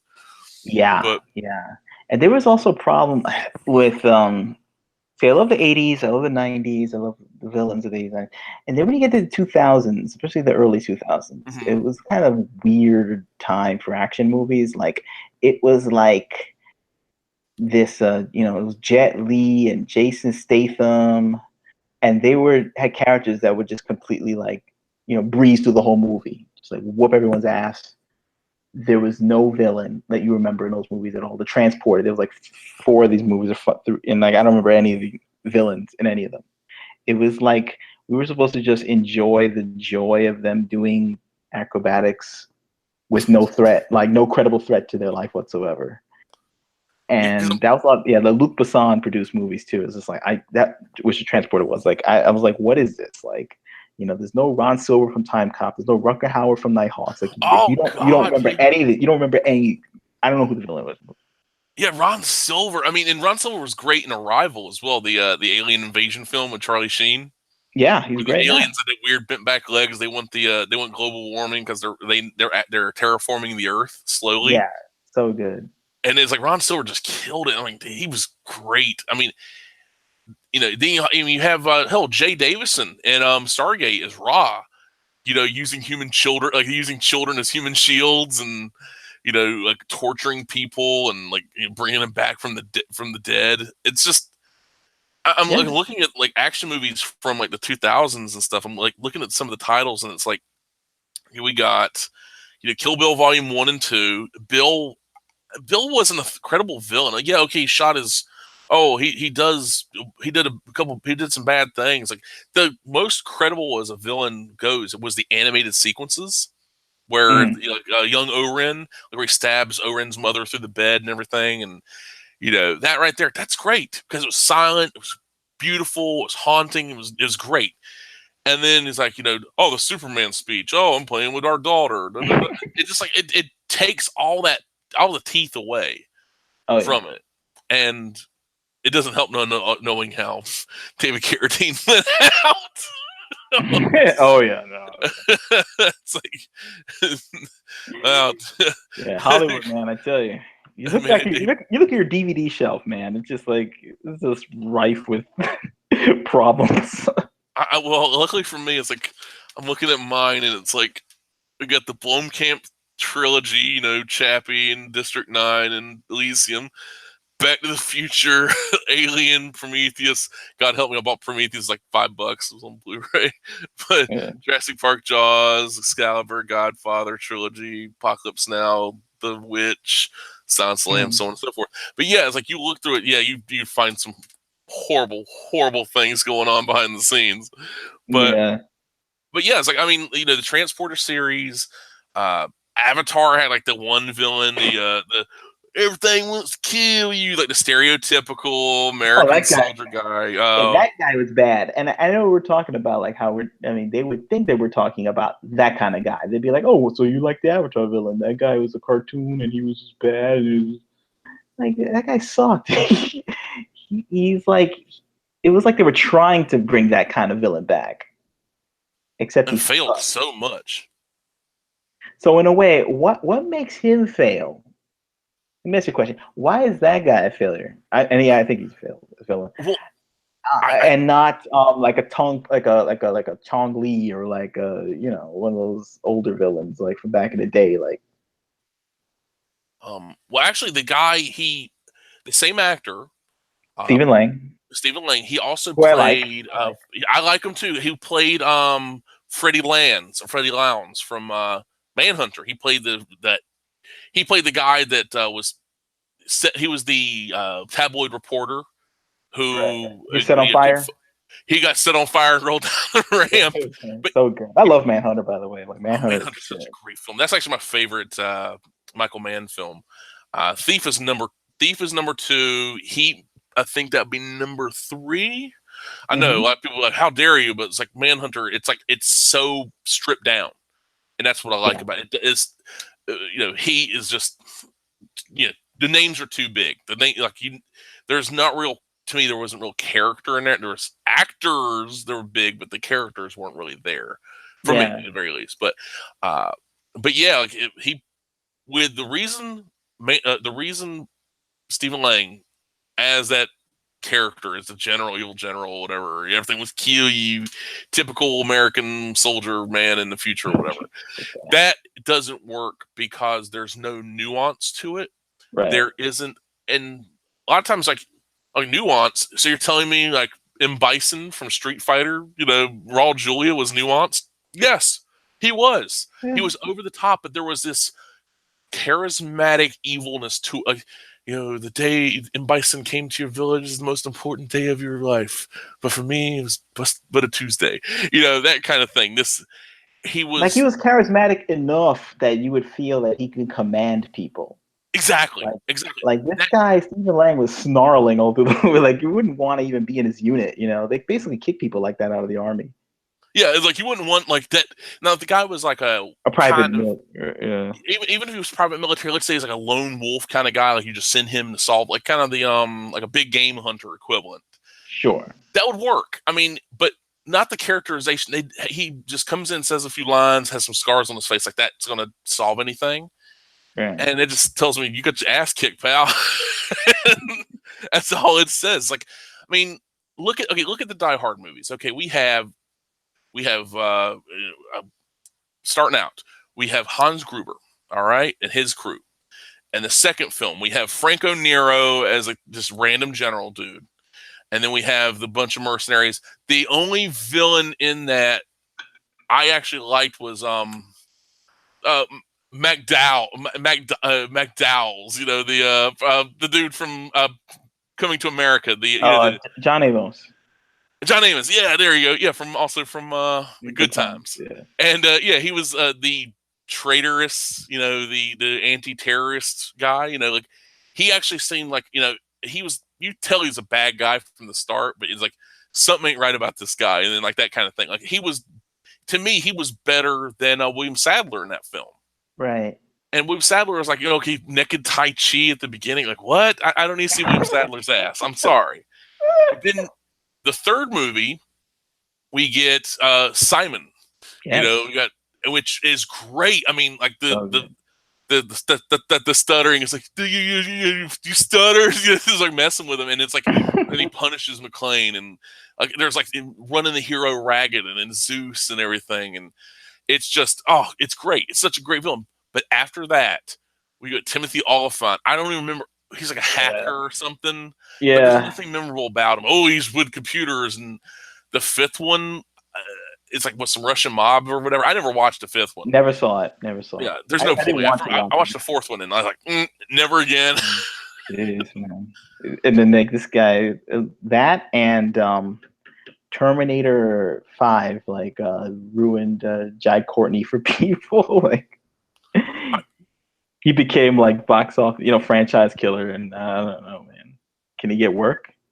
Well, he was in Suicide Squad, so well, he was Captain Boomerang. He was like he's one of the things I liked about Suicide Squad, which is so weird because I remember watching Jai Courtney in the Spartacus show, and oh my god, the Spartacus! There's that show. You had John, not John Hammond. He was the brother, Evie's brother in the Mummy movie. That guy, and then you had Lucy Lawless playing his husband and wife, and they own this gladiator school, and they own these gladiators because they're slaves or they're indentured. Like you have a debt. Well, you come work for me for 5 years and your debt's clean, and all that. And they are just evil. It's like because they own people. They own people. They abuse people. They abuse and they use people. And then the entirety of the Roman populace, the upper crust, become the enemy of Spartacus and the freed slaves. Right. So he has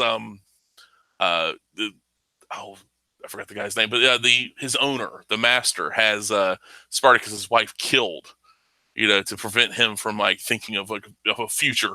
Just focus on being a gladiator, dude. Don't think about the future. It's not going to be pleasant for you.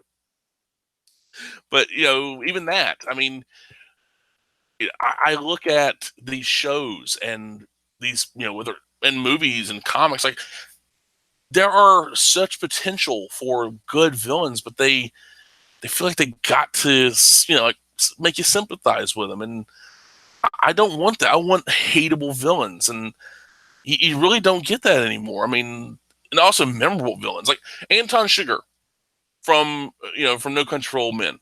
Mm-hmm. The guy's he's like equivalent of Jason Voorhees, walking around with that bowl cut, like Prince Valiant haircut, and he's just pure, like you can't stop him. He's like the Terminator in a way.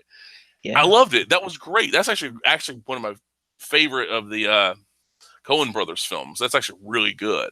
Yeah. Uh, but it doesn't it doesn't matter if you have that if everything else around it's like not kind of taking some inspiration from. You need a cold-blooded killer. This guy was like Vietnam vets are even like I've seen some horrible things, but you take the cake. It. Is that? Would you say I that's one of your top three Coens? Oh. well, my number one would be Raising Arizona, Yeah. and my number two I'd have to say Blood Simple, and I'd say you know what I'd probably say No Country for Old Men is probably my number three, and number four would be like Hail Caesar because the communists are the bad guys, and I'm anti-commie. I don't Good. I don't even bother. It's like, well, they might be decent people. Nope, they want to take my stuff and distribute it amongst the masses, and while they're driving in limousine, getting driven around limousines Yeah. and eating caviar. Screw Yeah. that. It's just a political opinion, Larry. It's just a political opinion. What am I gonna say? I did find something Say your thought. villain wise that stands out. Uh, we what was his Jeffrey Rush in Pirates of the Caribbean. Was his name? Not Blackbeard. What? God damn, what was his name? The characters. I'm looking it up now. Um. Oh, it's killing me. Oh, I was gonna say, what was my top? My top. Barbosa. Yeah, Barbosa. Barbosa. Who was Yeah. that? In what movie? Pirates of the Caribbean. That was Oh, right. 2003 that came out. Oh, right. So Yeah. like it was so over the top, and he just chewed the scenery as well, but it worked. But that is so few and far between. Like it just doesn't pop into mind. Maybe because the latter films didn't help none. Kind of like took all kind of like the energy, the enjoyment out of it. Oh yeah. Yeah. Shoot, I'm trying to think of another. We got horror movies, right? Yeah. Yeah. I mean, they had great villains back in the days too, right? I mean, iconic villains. I mean, first you had Universal monster movies, and then I guess there was the slash era, and there was like the supernatural horror villain guy. I think the last guy was like Jigsaw, was like that iconic villain dude, and then like after that, I don't know. Now it's just like Ghost or something.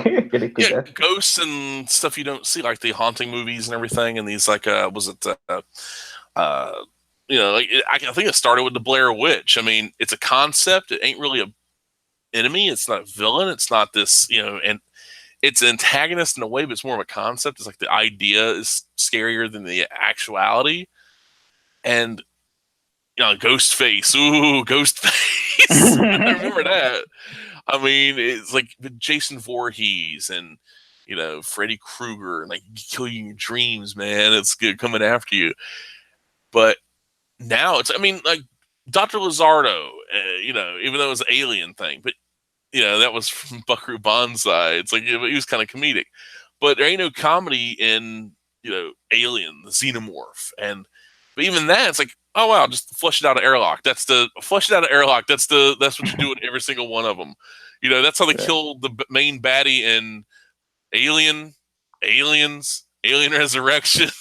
Alien Resurrection. Forget that the hybrid human alien hybrid was sucked out a porthole, which is like vacuum in space. So most alien movies, wow, how do we get rid of the villain? How do we get rid of the alien? Always suck it out into space. Give me a break. Yep. Come on, people. It's like, be original, be creative. Yeah, you gotta have a creative kill, man. The villain needs to die in a creative way all the time. That's what I'm saying. And they did back in the day. Like, what's like? Look at the Jason the Jason movies. Well, the first one, Mama Voorhees gets decapitated. The second one, Jason supposedly, like he gets, I forgot, he gets like sliced up real bad. He gets impaled, I think. Third, then he gets stabbed to death, I think, or hung or something like that. Yeah, it's like they weren't that memorable until you start getting like number 6. He gets chain around his neck and thrown into a lake with a rock. Drowned again. 7. He put back in the lake again. 8, toxic waste. 9 was where he gets dragged to hell by Freddy, which is very interesting. I don't even remember what happens at the end of Jason X. Jason in space. So I tend to check out when they go into space. Like, you tell me you don't like the Leprechaun movies when they went to space? no. So I'm checking the space. I did see Critters when they went into space, and I kind of like when they went into space on that one. That makes sense, though. Being the aliens and everything, that kind of makes sense to go back to space since they are critters after all. Yeah, maybe that's why I liked it, because it felt with continuity. Yeah, it's like exactly. You do stuff that makes sense. It's like with the X-Men movies, with all these superhero movies, I always complain that the Marvel movies, especially, the villains are not there, and it's been like that pretty much since day one. As much as I love the Punisher movie with Dolph Lundgren, it's just generic villains, ninjas and gangsters and mobsters and stuff like that. And that's it, right? I mean, Louis Gossett Jr. and Punisher, and that's it. That's all you got. Some random, collateral villains, cannon fodder. Yeah, usually the villains in these Marvel shows are guys who want to, do some redevelopment plan. Some corporate guy wants to do some redevelopment plan, and like the corporate bad guy. And it's just like it's not really threatening enough for me. Like, it's like the plot of Breaking or something. We gotta save the day, or they're gonna take the block from us. Exactly. We gotta dance for our safety. It's like Heroes for Hire. The only reason they're for hire is so they can save the youth center. Yeah. Oh God! Actually, I watched that show. That would make me interested. Like Danny Rand and Luke Cage team up because Danny Rand's like, I can't use my money. They kicked me out of my company. And it's like, but he could easily sell it, Danny Rand. He's like, but I gave my money over, something like that. But that's the thing. Like all these villains, like you look. Okay, let's go to Iron Man. Okay, so Ironmonger, wanted the iron suit, a bigger iron suit, like a bigger, badder iron suit. Okay, how does he get defeated? Oh, he freezes and falls to his death. That's it. All right, that's kind of bland. So it's like Iron Man versus a bigger version of Iron Man. Okay, whatever. Iron Man 2, it's multiple Iron Men and guy with whip with arms, and that's it. Multiple iron drones, but defeats them and hacks them or whatever like that right there. But Hulk, he battles Abomination, but it's so muddy looking because it's like at night, and I hated that way they designed the Hulk in that movie. Battling in Harlem and everything. It just didn't look right. It looked cheap, really cheap.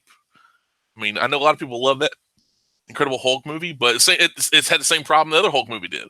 Where it's like they're battling at night and where they could hide everything better.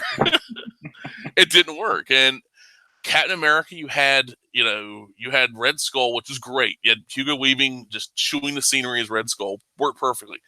But then he gets punked out by getting sucked into another part of the universe. Okay. Avengers, you have Loki and the whole, we got to stop it they pulled a Batman, the movie, where the 1966 Batman movie, where it's like, I got to get rid of a bomb. It can't get rid of a bomb some days. And like they throw it into a wormhole. Mm-hmm. And like Loki gets, you're going to go to jail on Asgard, Loki. Mm-hmm. And it didn't feel like no real resolution. Right. But it's just the villain problem. Like they introduce these villains and they do nothing with them. Like they tease the presence of the leader in the Hulk movie. Nope, nothing. They've done nothing with them. They've done nothing with Abomination since the Incredible Hulk. And then Civil War, the heroes, other than Baron Zemo, it's like the other heroes are we got to fight each other.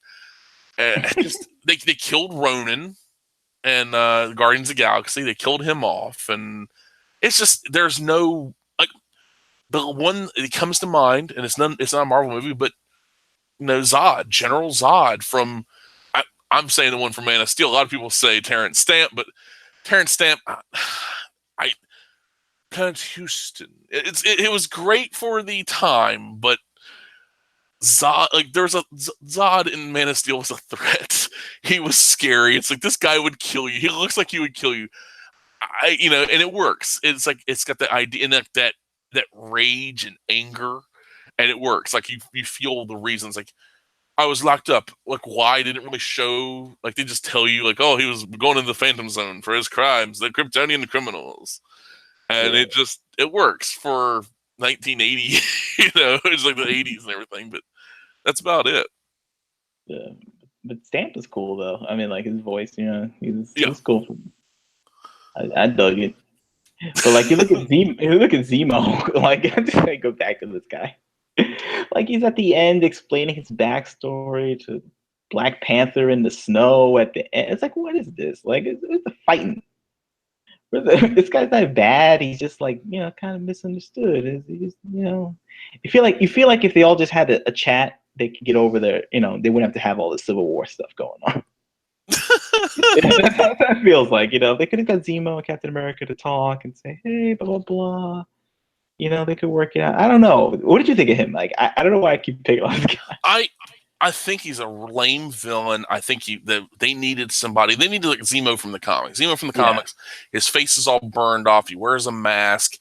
This guy he wears that mask like very frilly. I mean, you can make it work. Like with the kind of the fringe, he's got this kind of aristocratic look to him. Like he looks like a baron, hence Baron Zemo, and it works good from the comics. It's like this is a guy that Captain America dealt with a long time ago. And he has this hatred in his heart. It's lasted this long. And he's like, I'm going to get this son of a bitch no matter what. Yeah. But this idea of what they did, and it's like the way they approached it doesn't work at all for me. You need villains that pose a real threat. They're not just it's like a guy. Oh, it's almost equivalent. Like, oh, he changed a few numbers around and caused chaos. That's boring. Yeah, you need a guy that like. If he had to throw down one-on-one, be interesting to see, not just like, oh, he's a paper pusher or something, right.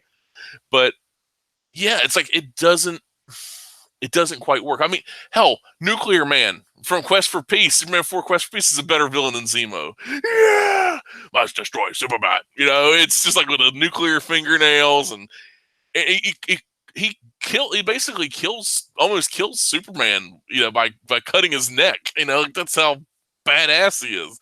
His nuclear nails. It's he's that tough. And stupid too. It's like he gets into the darkness outside the sunshine and he powers down. But I think one of the reasons they probably made Zemo so lame in the movie is not to distract from the hero battle. Yeah. That could be, also it's like, oh, not only is this, Battle of the Heroes, and this is setting up the other films, but it's also introduction of Spider-Man. And I was like, no, why are you doing this? It's like just, I never liked the Civil War comic that is based, kind of inspired by, I can't really say based on, but inspired by, but it doesn't work for me. It really doesn't. And this idea is like, oh wow, the anti-registry and this and that. Like, just give it up. It's so dumb. Yeah, it just seems like the characterizations were like, didn't line up with the history of the characters. Like it just, to me, like it didn't feel like it was Iron Man. Like, no. Yeah, I feel like it was Mark Millar's version of Iron Man. Which is interesting. But it's in continuity. You know what I mean? Like, yeah, you need something that feels natural. Like that's why this whole build up to Thanos. And for me, Thanos is one of the least interesting villains in the Marvel universe. And also the fact that they haven't really in the comics, Thanos battled the Avengers more than once before he got the Infinity Gauntlet and the stones and all that. And this idea is like, oh, this guy just shows up. Oh, he courts death and he wants the Infinity Stones. And in the comics, you don't explain like, okay, what is Thanos? Thanos is a deviant eternal. He's born to these like pretty looking people, but he looks like a monster. So the deviants, which is monsters that toil underground, they don't respect him because he's born above ground. His own people don't respect him. So he's the super emo of the Marvel universe where he literally courts death. He's in love with death in female form, and wants to kill half the universe or kill the universe to show how much he loves her, which would get rid of her job if he kills the universe. So it's kind of like dumb. It's like, if I kill everybody, then she can actually be with me, kind of thing. His mindset, and it's just so stupid of a character. Instead of building towards, they have all these villains that have done nothing with, and if they just set up certain stuff up, like building towards a Masters of Evil, set up a Zemo, set up Abomination, Leader, and all these other characters that have shown like the B-list, A-list villains, Batroc the Leaper and all that, and then have them all attack the Avengers. Like everyone, you truly become an Avenger when you're avenging this attack upon you. That kind of thing. It's like, that would work great, but that'd be more Marvel-like, not the cosmic space. Oh, half the universe is destroyed because of too many people. I'm like, too many people. You control reality, you dummy. That's how stupidly written that stuff is. It's just god awful. I'm trying to look up some of these movies from the 2000s. And it's a wasteland, man, when it comes to film. Like, I mean, you look at like a Morton Joe, in Fury Road. Fantastic villain. Like, you understand why he's a villain. You don't feel sympathy. He's a warlord. He's got his brides, his concubines, and wants a strong genetic line, so he has a legacy. You totally get why he's a bad guy. But so many of these other films, like, generic, if you could say that, like, forgettable. Most of them are forgettable. I don't remember them. I do remember the bad guy from the head in the tank from Crank 2. Fuck you. Oh, yeah. It's so great. It's great. I love those guys. I love Crank. I love those guys, man. The directors are awesome, right? This guy. Yeah, Neville and Taylor. Yeah. Yeah, Neville Taylor, man. So underrated. Gamer. I always say Gamer is so underrated. Like, I don't know, what does Gamer have on Rotten Tomatoes? Like, I know you hate me for looking at Rotten Tomatoes. No, I don't. I know they're trash. My thing is, like, anybody that looks at Rotten Tomatoes and, like, it's like, well, Rotten Tomatoes says it's bad, so it must be bad. That's the people I hate. Right. Yeah, it's like, but it's like Gamer is like the remake of Running Man. That's exactly what it is. It's like, but look, Running Man. You have Killian. All that. It's fantastic to see it happen. But Gamer has 28% on Rotten Tomatoes. Oh, screw them. That's crazy. It's like, is that the critic or the audience? The critic. The audience. Oh, hold on, let me get in there. Yeah. I think it's just misunderstood. Audience gave it a 39%. Oh, screw them. They don't know jack shit. Yeah, that's the thing. Is like, these people, it's like they'll, like, the movies I love, like, what does Monster Squad have on there? If since you got that up. Oh, it's probably got a good review. A lot of these things over time get a critical revaluation sometimes. Monster Squad came out, you probably didn't get great reviews. You probably didn't get much enough back then. But now it's a classic. They're like, oh no, it seems to still be. In fact, they gave it a 56%. Oh wow. Some of these reviews are like embedded from the time they were released. Oh, so it's like, I guess Monster Squad got a 56% reflective when it came out. Now no one's going to say that, I don't think. It isn't enough people who love it that would at least give it a good review, I think. But this is what Rotten Tomatoes does. It just like embeds from the time, and like, except for like, if you're lucky, like if you get Big Trouble in Little China, a movie I think did not get like, it didn't do well in the box office, and it wasn't a critical hit either. But now look, it said Big Trouble in Little China at 82%. It's because after time, After time, it's just like you get enough people who love it, just like it'll flip it around. Stuff like that. David Lopan, all that stuff. It's great. Like the two different, he was great, and his henchmen were great. Those three guys, Thunder and Lightning, and was it Rain? Yeah. The three storms or whatever. Mm-hmm. Master, you are flesh. Oh my god, I love it. He blew himself up. It's so good, man. It's so good. And it's like, people are like, oh, they're stereotypical. I'm like, I don't know that many Asian people. I don't know that many Chinese people. But the movie where the white guy is he's the sidekick, but he doesn't know it. Yeah. He's dumb. He gets in trouble, and who saves him? The Chinese man and the women save him. He's like, he's that dumb. I love it. Yeah. And it's all in reflexes, pal. It's like that stuff. It's great, But it's kind of woke, right? it's woke. Yeah, oh God, yeah. It's hey man, get woke, go broke. That's what happened, man. I mean, but you look at, even other John Carpenter film. Do you read Sutter Kane? That was great. That was good. I like that.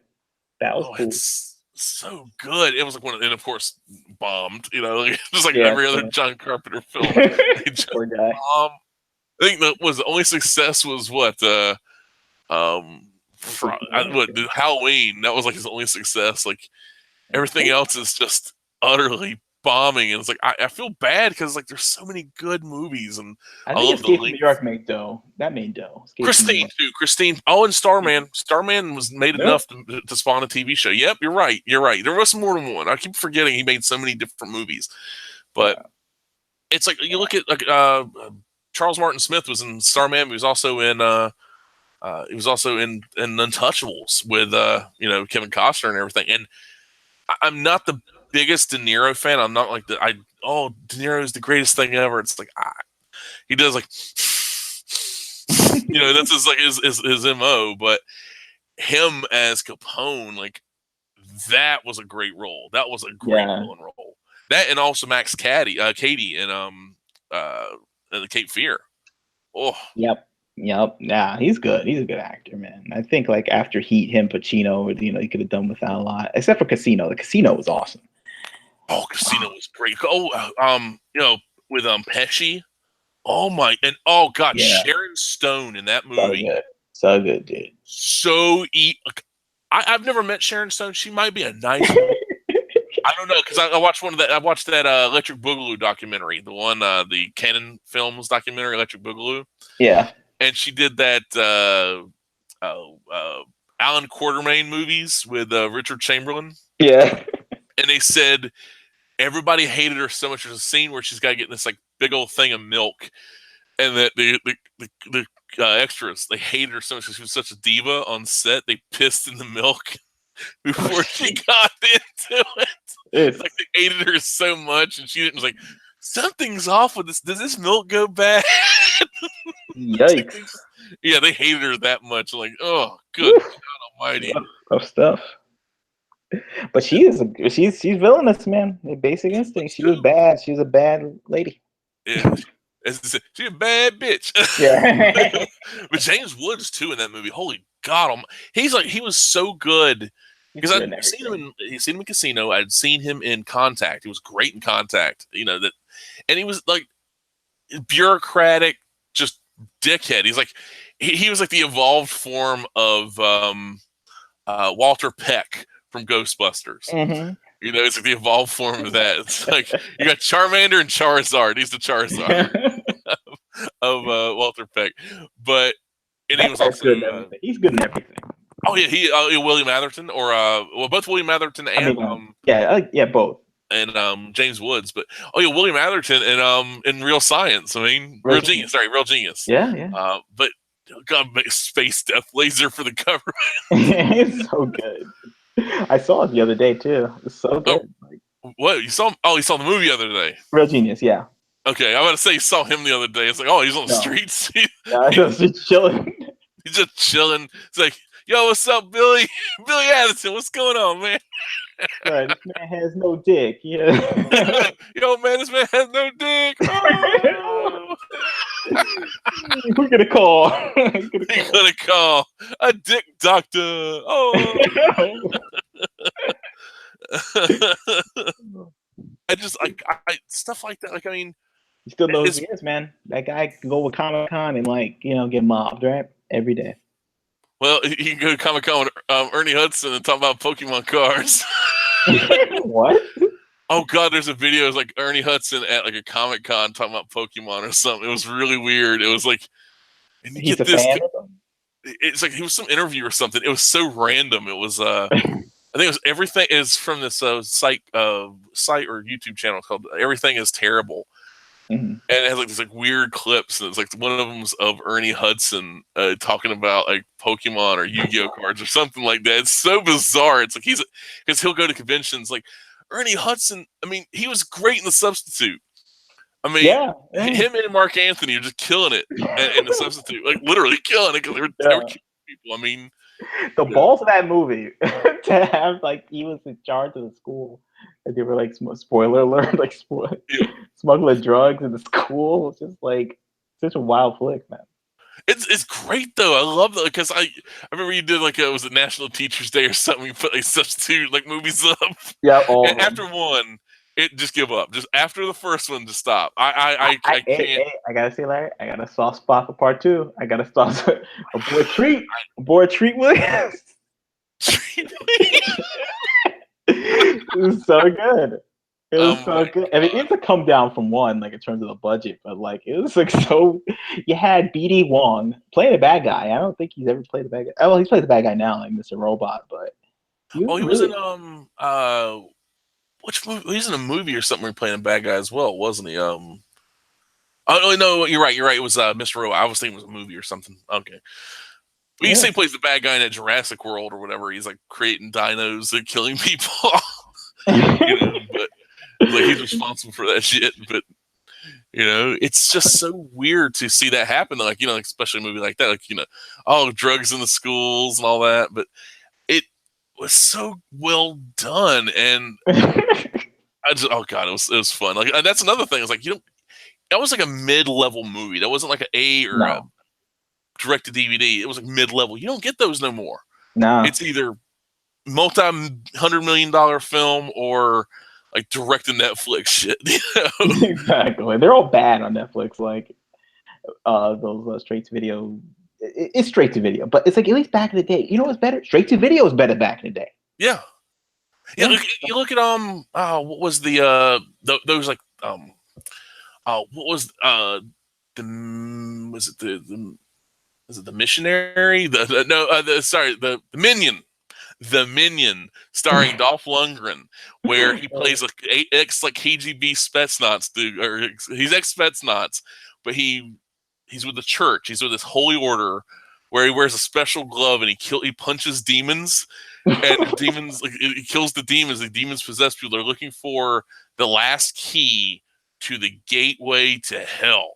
Oh That man. is in Jerusalem. It's going to start Armageddon, and he has this, like he meets up with this archaeologist. This woman is like Native American, and like they find a archaeologist dig underneath the subways of New York City, and they find this cavern. It's been there for and they date it back to it was like 700-800 AD, and it's like oh that's impossible or something, and or it's like oh no sorry it's like 1000 AD or whatever. So it's this. They find this Knight Templar who died standing up. His skeleton's still standing there. It's like he died with his like sword in the ground, and he has the key. And the key, like the demon's looking for the key and this and that, so they can take it back to Jerusalem, open up the gateway to hell, and like let the devil and all the forces of evil onto the earth. No one person that can stop them is Dolph Lundgren. It's a directive DVD, directive video movie. It's so bad, so bad, but it's great because it's like it's great concept. It took me years to figure out what the movie was because I couldn't remember the name of the movie. But like, the grandfather of the archaeologist he's a shaman, but he also works at a nuclear waste disposal facility. And he's like, oh, we'll put it in a nuclear pile of waste that's going to be like, radioactive for the next 10,000 years. Like, hey, that's a great idea to put the key to hell. No demon can get in there because it's got to take a human form. You can't get into the toxic waste. Nobody can. And of course, like they get to do that. They're about to do that. Demon yoink takes the key, goes to Jerusalem, and mows down a bunch of like Knights Templar. It's a great bad movie, but you don't even get that. Yeah. And it's this. That's a problem with movies today. The budgets are lower. if they're not big budget, and in big budget they got to make sure it doesn't offend nobody. Like in the chat, talking about how like you can only make like white Christians usually the bad guys in the movie. It's like the same because somebody's gonna complain about that. There's no like white people, well, no big deal. But if you do anything else, like you probably couldn't even do Satanists as bad guys. Well, not all Satanists are bad. It's like they're sacrificing children or something, or something along those lines. You couldn't even do that. Probably it's like, but the budgets are lower, and and also the writing skills and other stuff and all that, and choice of actors, and that hinders characters portrayed, both your antagonist and your protagonist and everything. Same thing in bigger budget films. You got to just make it safe for everyone and make it kind of kid friendly, and that hurts. Mm-hmm. That hurts the bottom line. And I think the day is gone where we will get Hans Grubers and Bennett's and John Kreese's, except for on YouTube Red or Premium, whatever they call it now. You get Cobra Kai season 2, where everybody but Johnny's the villain now. Yeah, it's just sad. Like what we're like perpetually living in the past. All our energies in the past. Where we have to, hey, look, it's John Kreese. Like we just have to. There's no new John Kreese. It's got to mess up. Yeah, what do we pass? Yeah, what do we pass it on to the next generation? We need another John Kreese. We need another Terry Silver. We need another Hans Gruber. We need oh God, what's another good villain? I mean, good villains from the past. The Kurgan. Oh God, the Kurgan. Yeah.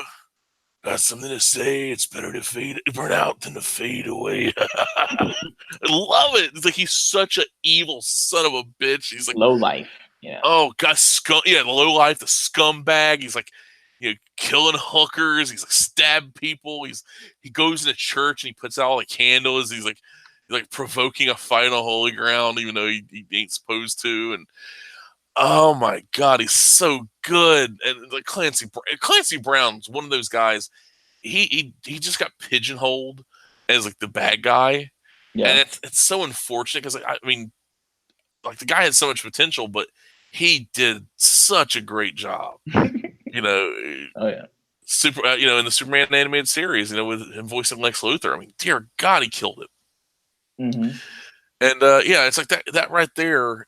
It's one of those things that's missing with these actors today. I think I would relish to do that. Like, I mean, I've been looking back at old ECW stuff when Raven and Stevie Richards and the Blue Meanie, Raven beats up Sandman and they crucify him. Sandman, the guy was a contractor and carpenter and all this and that. He built the cross that he was going to be crucified. The whole wrestling thing, that's pre-planned, a lot of it. And, sometimes there is a shoot and then there's a work and the shoot's real and the work's not. And this was, pre-planned. It's like, oh yeah, you will crucify me on the ground, then raise up the crucifix, and then show everybody. And apparently, everybody was like silent. And they're like, Kurt Angle was like, "I don't want to be seen on this show. You take me off of this show. If I see myself associated with this crucifixion, I'm gonna sue you." And it's like, and Raven was playing the villain. He was the villain against the Sandman. But wrestling, especially back in the day, was like great and just had so many good villains. Back when they like. But in that episode after the crucifixion, Raven comes back out and is like, "Hey, Scott Levy. My name's Scott Levy. I know if you're offended by this, my use of religious iconography, I apologize." It's like because they had to because they were worried about Kurt Angle suing him. Ugh. It's so unfortunate because it's like that stuff, like the Vince McMahon, the great old school villain, Big Boss Man, like supposedly killing Al Snow's dog and feeding it to him, and it's so over the top and cartoony. It's that Vince Russo stuff, the good Vince Russo stuff, not the attitude stuff, not the attitude area. Yeah, it's like you don't even get that. You need. I mean, how great? Like, oh God, it's so horrible. I think pretty much everyone's lost someone they care about and all that, but. The one that's always stuck with me, holy God, it is the segment which I'm surprised WWE keeps it like it's online. You can look it up, but in in the show Big Boss in Raw on Raw, Big Boss Man's father dies. Right. Sorry, Big Show's father dies. Well, at the funeral, Big Boss Man shows up with a car straight out of Blues Brothers with his loudspeaker on top, and distracts and beats up and like knocks down Big Show, and like just like everybody gathers around Big Show, like, oh no, are you all right? Oh, you're right. And while he's doing that, Big Boss Man takes off in the car, but not all the way. Takes a chain out of the car, hooks it up to the back of the cop car, hooks it to the coffin, and then drags the coffin as Big Show jumps on the coffin. And I'm like, this is so horrifying. Like, this is so evil. Like, this is it's like this is what a villain would do. Yeah. This is like, and yes, it's bad taste, but villains, they're villains. They kill people, they murder people. Yeah. I ain't saying Big Boss Man did, but it's like you need that. Like, there to me, it's like a villain doing that or killing a dog, John Wick style, except feeding it to someone, turning it into Chinese food or whatever. Yeah, that's getting over like as getting that heel heat. You need that heel heat, as they say. Yeah, you gotta have the courage to be bad, like for it to be badly received or something. You know, you have the courage to fail. You know what I mean? Like as a villain, like when you're writing a villain or you're doing a villain, like there's no over the top. Everything's very restrained right now. And I'm looking up action movies from 2017. I don't even know if half of these movies constitute an action movie. What's some of the list you got? Like, can I do screen share? Let me do screen share. Yeah, okay. Yeah, sure thing. Let's see. Dun, dun, dun, dun, dun. Do. Yeah, because it's that a lot of them are probably direct to video or like direct to DVD. Not even. Let's see. All right, you see it? Fate and Furious. Yes, I see that one. Yeah, you see them all? Do you see them all? Just scrolling here. Scrolling. All right, so what we got here? Like, let's see. Probably superhero movies, by the way, which has to do with like, you know, continuity from the last movie or something. You know. Well, look at Justice League. What did you think of Steppenwolf as a villain over here? Lame. lame. I didn't hate the movie. But I bought it on Blu-ray for like $5. I watched it one time in the theater. Bought it on Blu-ray for like $5 or $8 or something like that, really cheap. And I haven't watched it since. I've been like waiting. I've been not making it a priority. Yeah. And I'm like, I think I regret buying this. But yeah, horrible villain. That was lame. That was really lame. Yeah. And then we're scrolling around. We have your Guardians of the Galaxy. Oh, here comes the big one. I guess we can make the whole test case on this. Star Wars: The Last Jedi. Oh God! You have your Kylo Ren. I mean, it's been talked to death, but it's still a prime example, right? There's no real solid villain though. It's like his idea is like, okay, we get rid of heroes and villain. We get rid of the light and dark side. We basically just rule it together. It's like, hey, you be this, I be that. And we take care of everything. So it's not really this. It's that the gray area. They want to put it in the gray area, and that's exactly what that is. Right. Let's see. I don't know what half these things are. Oh, you got Planet of the Apes. I guess they're apes. They kind of fight each other, though, and then... Well, in that one, that was actually where they fight Woody Harrelson. Woody Harrelson was the bad guy. Right. But the reason he's bad is because of the virus that, killed most humanity, killed his daughter. Right. Killed his son, but the virus is like making people mute, making them like cough up blood. Those that survive become mute and like kind of dumbed down. Right. So so the virus is mutated. It's like making people like they were in the first Planet of the Apes film. Look at here, Bright. Don't remind me of that. I don't remember the bad guy in that. It's like some kind of was it elf or something? It was like some blue elf. Yeah. Blue man group. Oh man, yeah. A lot of movies now are not have to do with like superheroes and magic and stuff. And a lot of them not rated R. Which I guess is not helping. I knew rated R movies were over when I saw in the theater Mission Impossible 2.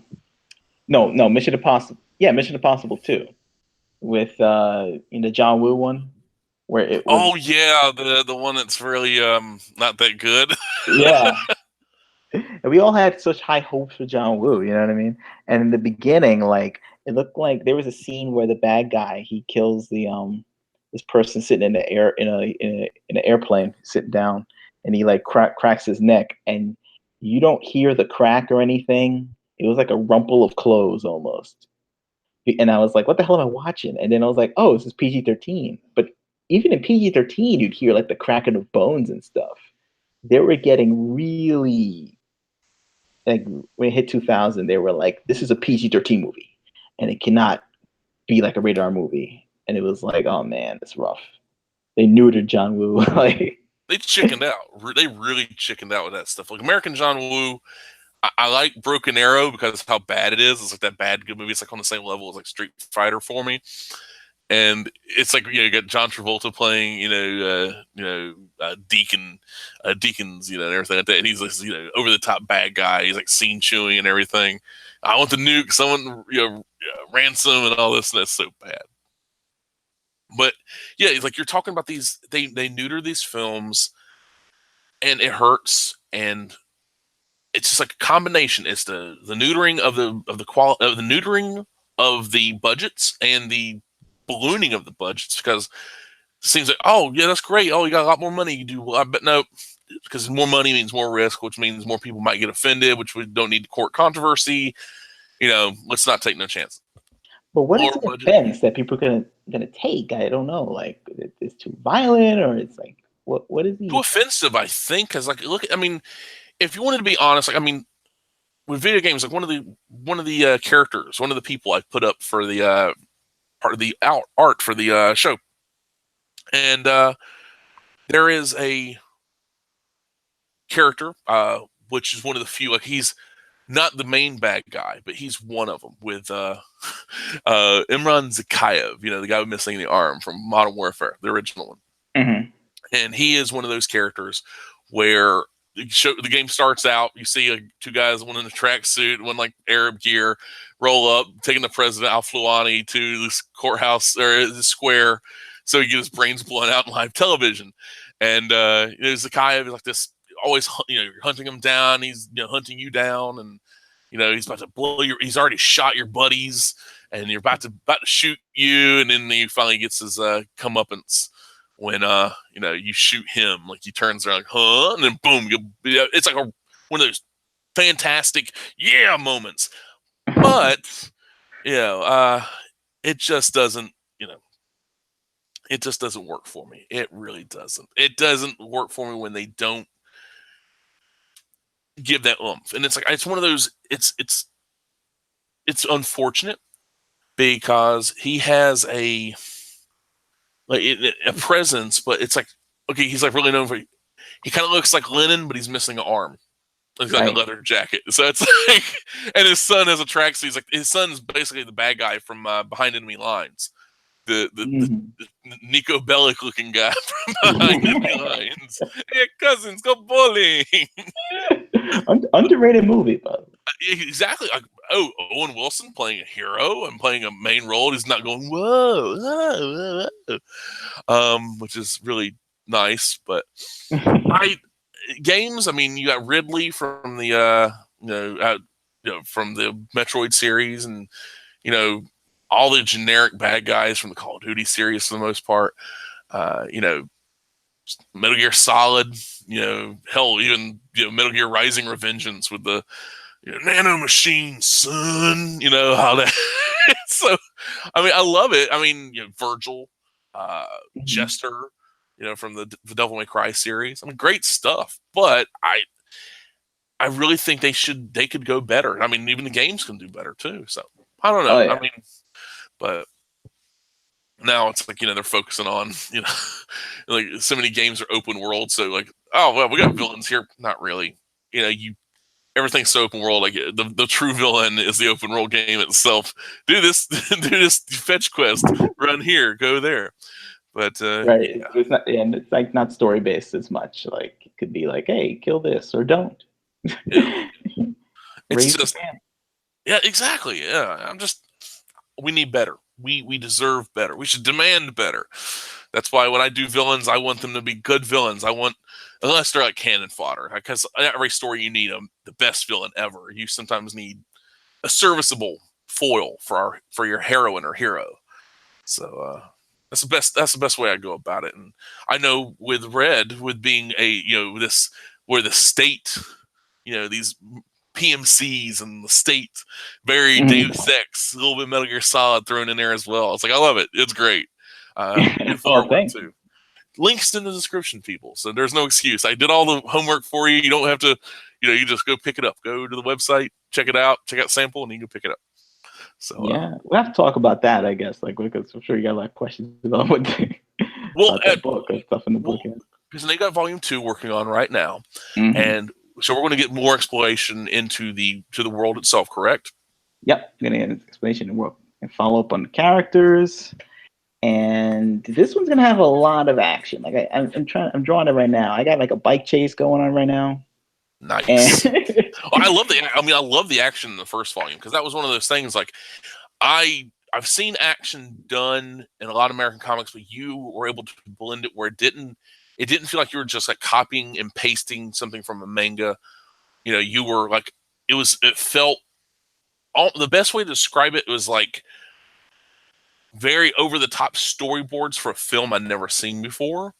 Right. Like the way it was, the pacing wise, like the way it flowed. It's not like people think storyboards, they think everything's stiff and it's the same panel, but the way you had everything flow, that flowed perfectly. And I love the fact that the world is like, everything's out to get her.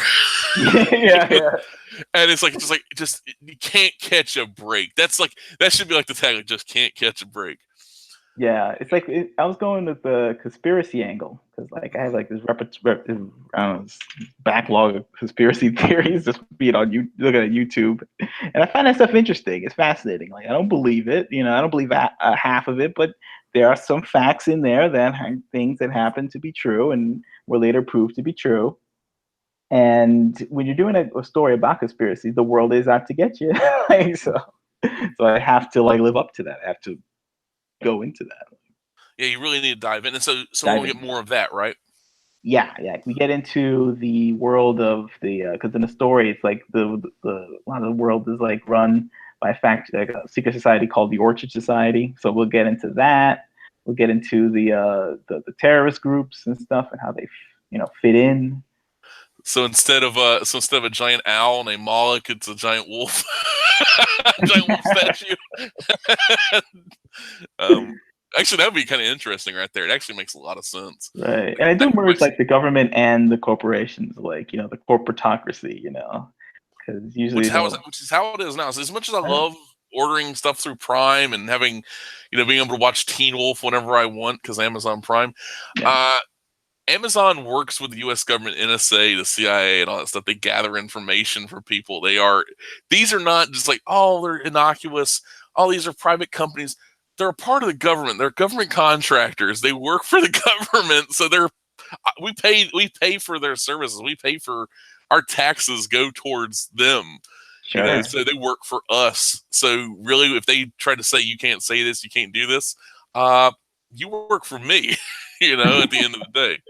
And it's funny how like we like people tend to forget that, like in terms of like who's in power, like I remember that a lot of people like on the left were always showing this infographics and pictograms of like, look, it's the 6 corporations that run the entire media and stuff, trying to warn you, man, about who's giving you the news. And now suddenly, because they hate Trump, now suddenly those guys are good now. So I don't know what to tell you. Like it's one of those things like, I don't know. And it's like, everybody's like, oh, Russia, this, Russia, that. Like, but there's bits and pieces of that the kind of that geopolitical discourse, conspiracy. It's like, like I thought of, it's like I was actually while I was reading to it, actually listened to a bit of the original Deus Ex series, the music from that game. Mm-hmm. And it fit really well, like especially like the Unico conversation theme, and it's like this kind of it had it on a loop too, so it kind of worked out real well. Oh, I love the music in that game. Like, oh, great game, and I love the dialogue too. It's like this, like just drop it. They're so woke. Yeah. It's like, did you know in the 1900, like early 1900s, 80% of the American populace were registered as self-employed, and now most of the income. It's like going through like all these like truth bombs. Like, which is the truth? Context is key, though. It's like a lot of these people were the reason they were self-employed because they were they were farmers or sharecroppers and that kind of thing. Especially in the South and other rural regions, growing hemp and certain stuff like that.